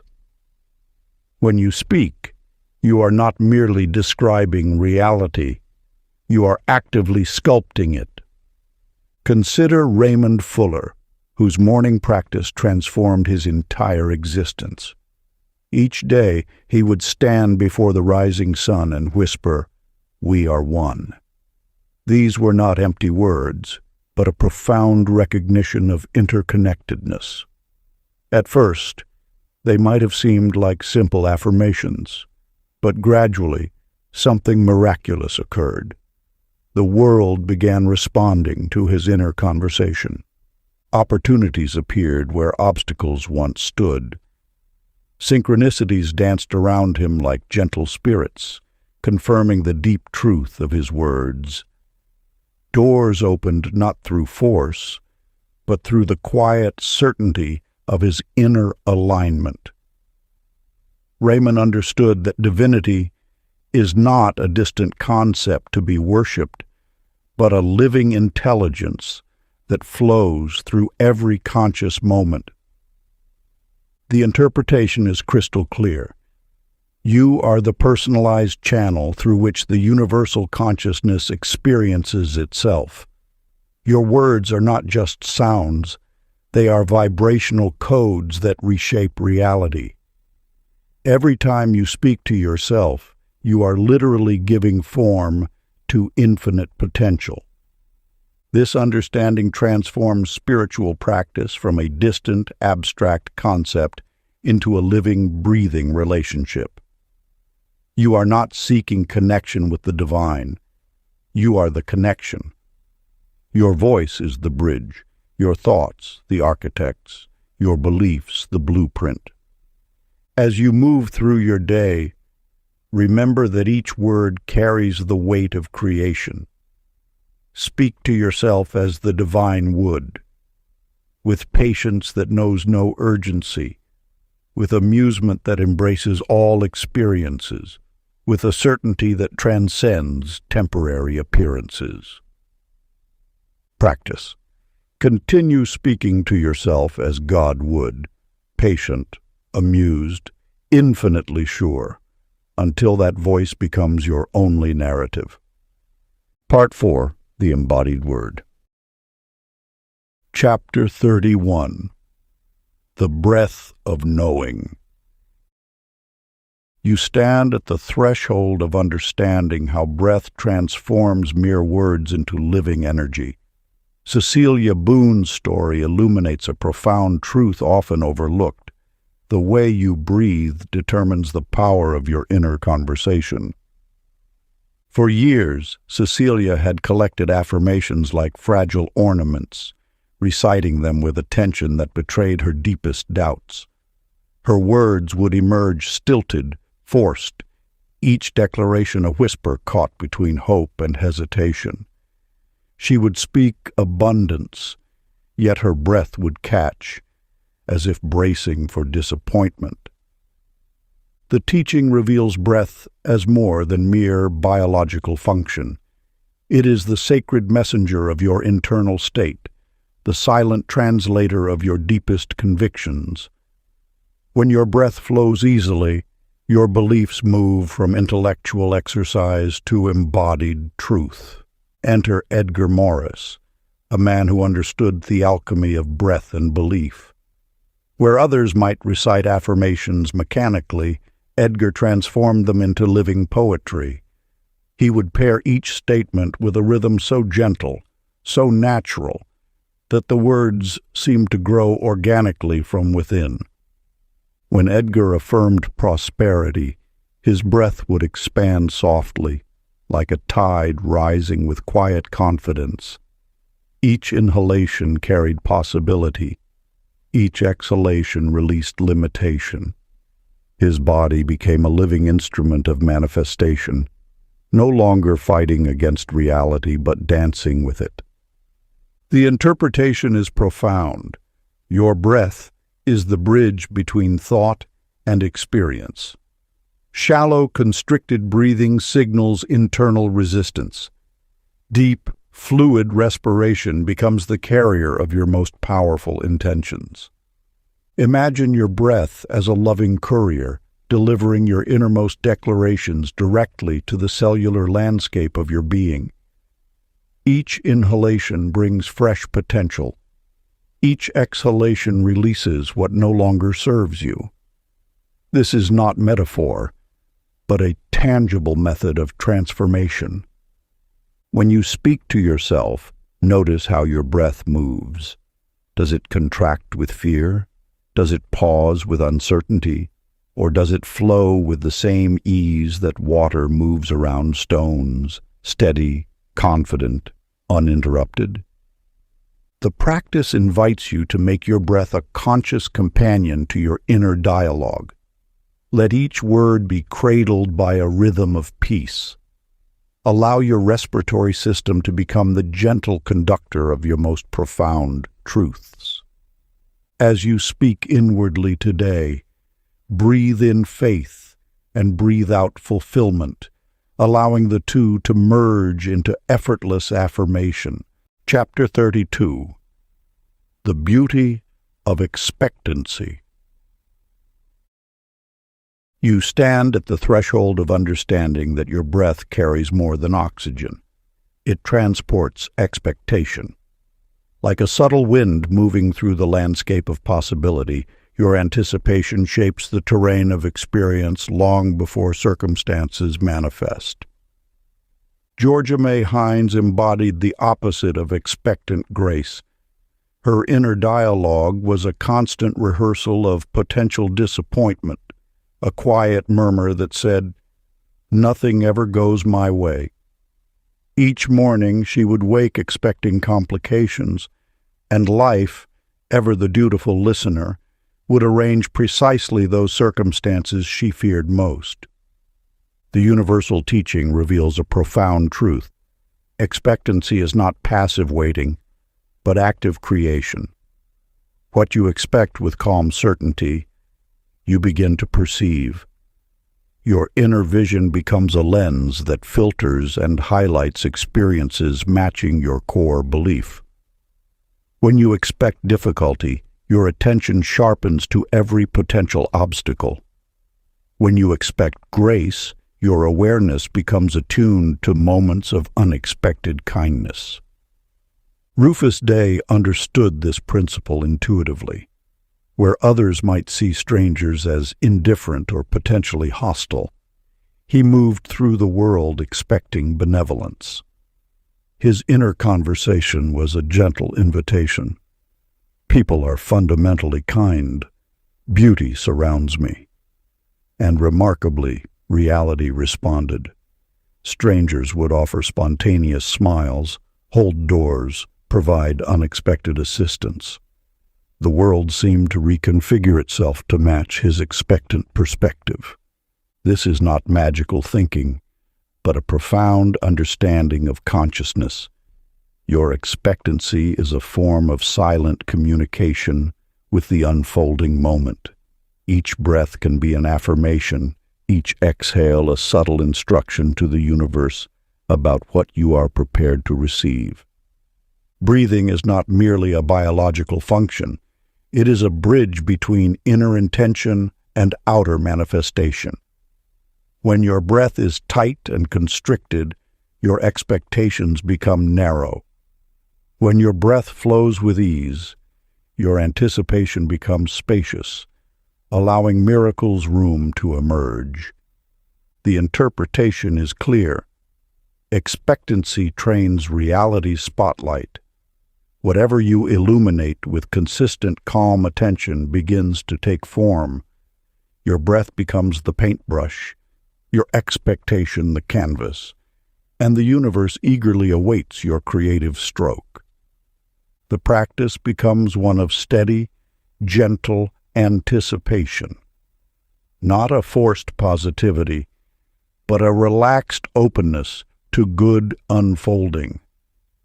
You are not demanding outcomes, but creating a hospitable inner environment where grace can naturally arise. When the next moment approaches, expect only favor and silently whisper, "Something delightful is on its way," watching coincidences smile back. Chapter 33. The Radiance of Service. In the quiet town of Millbrook, Agnes Cooper had spent years uttering prayers of scarcity, her whispers tinged with desperation. "I need more," she would murmur, her hands clasped tightly, as if clutching her lack would somehow transform it. Yet the universe listens not to need, but to the vibration of your inner conversation. Then came the subtle shift, a teaching that would reframe everything she understood about abundance. Generosity, she learned, was not an action of depletion, but a declaration of inherent wealth. When you give from a place of fullness, you signal to the cosmic intelligence that you already possess more than enough. Wallace Gentry embodied this principle effortlessly. A local teacher with weathered hands and kind eyes, he began sharing his knowledge without reservation. His ideas flowed like water, not carefully rationed but freely offered. In staff meetings, he would enthusiastically explain complex concepts to younger colleagues. After work, he'd spend hours tutoring students who struggled, his enthusiasm undiminished by fatigue. What Wallace discovered was a profound truth. True abundance is not measured by what you accumulate, but by what you can joyfully distribute. Each time he shared a lesson, a connection, a moment of understanding, the universe took note. Opportunities began appearing, consulting offers, speaking engagements, unexpected grants for his school's programs. The interpretation was clear. Prosperity is a reflection of your inner state.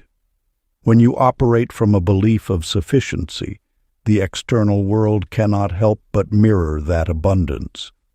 Your generosity becomes a broadcast signal, announcing to the infinite that you understand the fundamental law of circulation.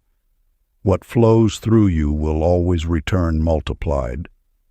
For Agnes, this was a radical reimagining of wealth. No longer was abundance something to be desperately acquired, but a living energy to be celebrated and shared. She began small, offering her homemade bread to neighbors, sharing gardening tips with community members, volunteering at the local library. With each act of giving, she felt something profound shifting. The tightness in her chest relaxed. Her prayers transformed from pleading to thanksgiving. She was no longer a beggar at the door of prosperity, but a conduit through which generosity could express itself. The universe responds to your internal rhythm.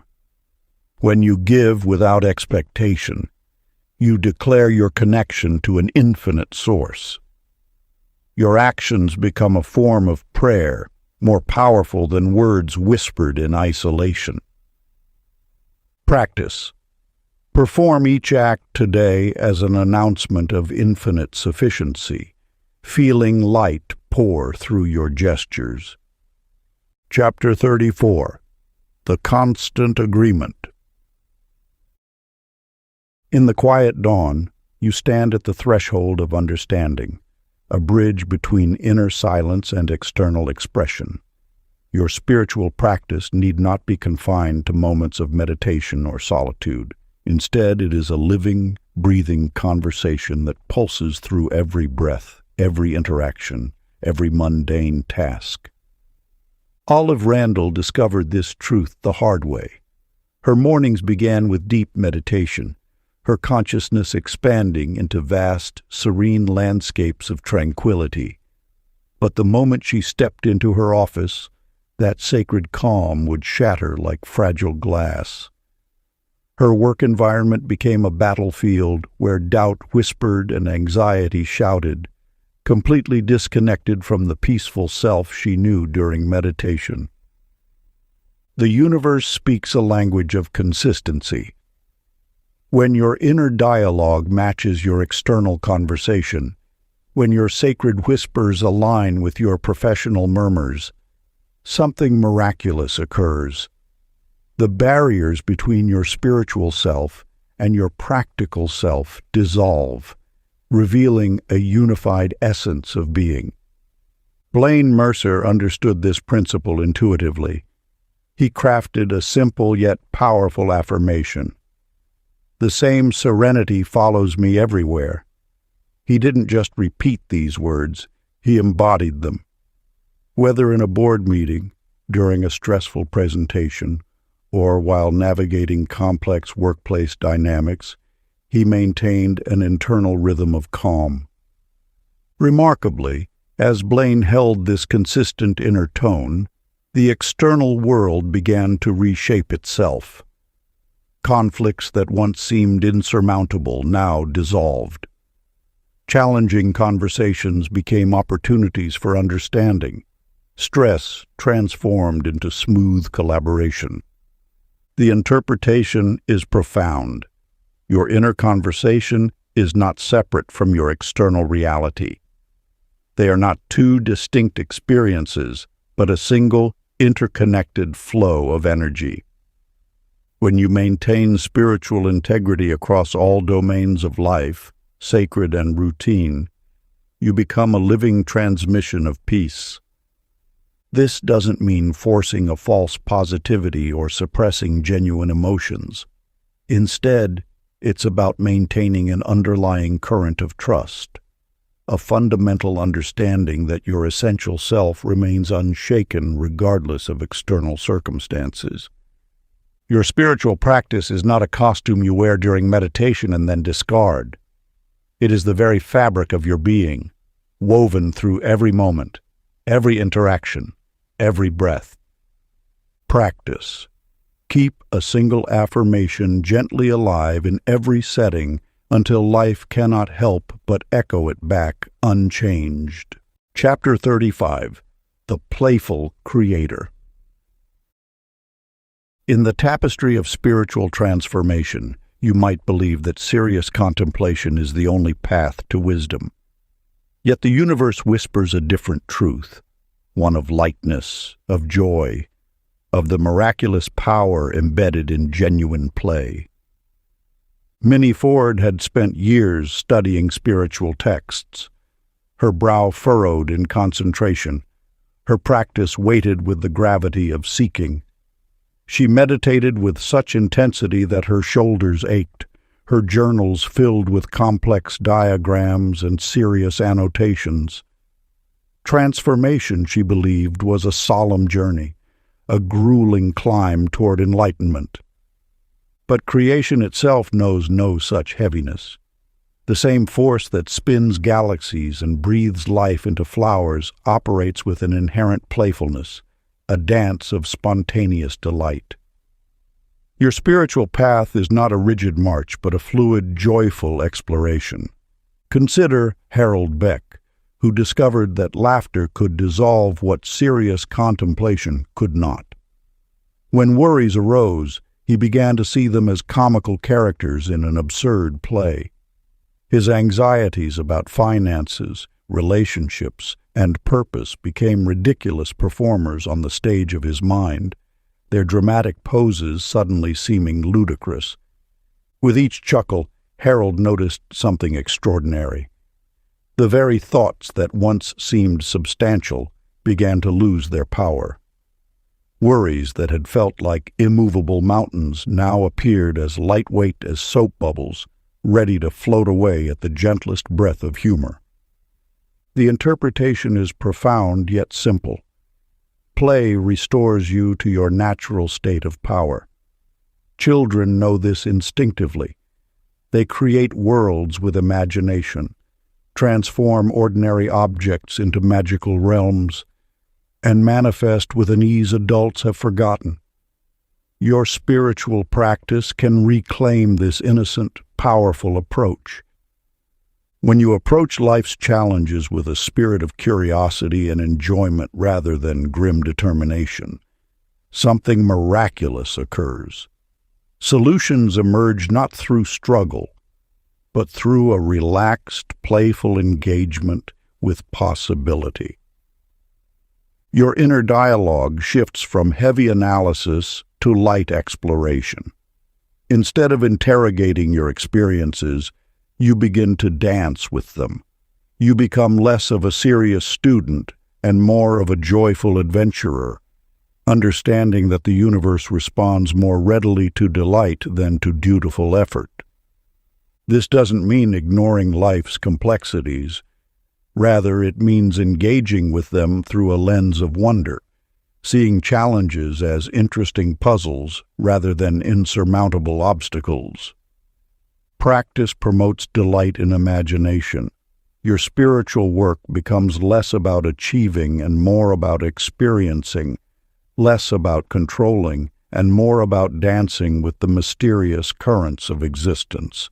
Whenever anxiety appears, answer it with a grin and create from enjoyment rather than duty, dancing gently with your own divine potential. Chapter 36: The Infinite Continuation. In the gentle twilight of understanding, you discover that the journey of creation is not a destination, but an endless dance of becoming. Edith Lane's story mirrors your own awakening, a revelation that enlightenment is not about reaching a fixed point, but about embracing the infinite potential within you. For years, Edith believed spiritual growth meant renouncing desire, cutting away longing as though it were a distraction from wisdom. She imagined enlightenment as a state of complete stillness, a silent void where want dissolved into nothingness. But life had a different teaching waiting, a more vibrant truth that would transform her understanding. As Victor Harlan demonstrated, creation is a living, breathing conversation.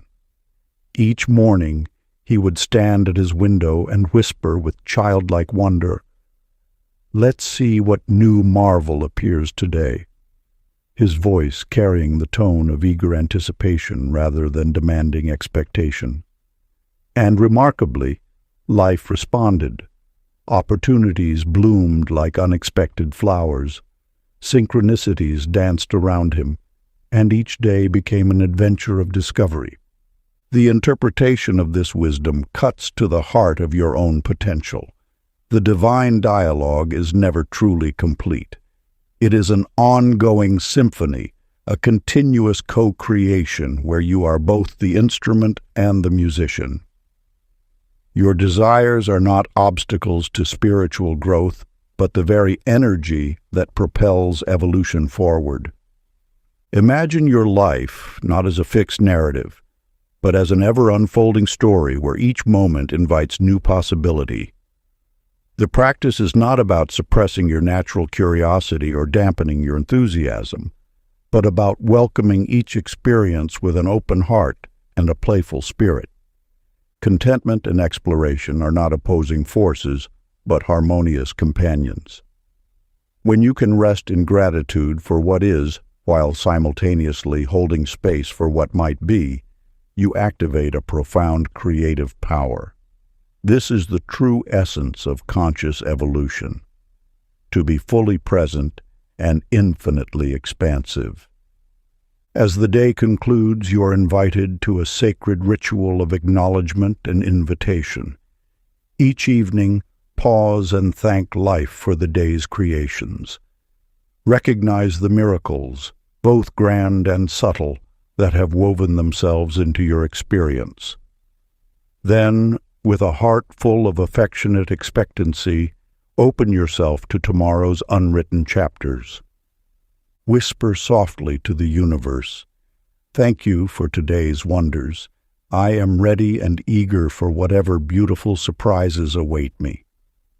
Let this be your practice, a gentle, loving conversation that keeps the creative current flowing endlessly through you.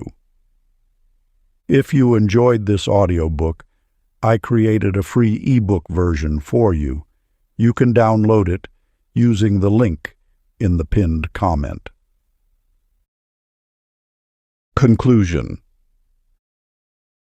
The secret never hid in clouds or ceremonies. It has always been the gentle pivot of inner dialogue, each word uttered inwardly etched in visible architecture, constructing the gallery through which you now walk. To speak as God is not arrogance, but reorientation, recognizing the voice of creation already operating quietly within your chest. Every story in this book unfolded the same pattern: thought, word, form. When you understand that the tone of your inner conversation governs the substance of existence, you reclaim authorship of your reality. The task now is simple and lifelong. Speak inwardly with reverence, joy, and certainty, until external life can no longer tell where you end and divinity begins. Your consciousness is not a passive receiver, but an active creator. Each whispered thought carries the potential to reshape landscapes, transform relationships, and rewrite personal history. The power resides not in grand gestures, but in the subtle, consistent melody of your inner speech, a continuous prayer that breathes life into possibility. Remember that you are never separate from the creative force. You are its living expression, its current embodiment. Your words are not merely sounds, but vibrational blueprints that the universe eagerly translates into form. Speak, therefore, with the understanding that every utterance is a sacred act of creation. If you enjoyed this exclusive audiobook, I handpicked this next book which will change your life.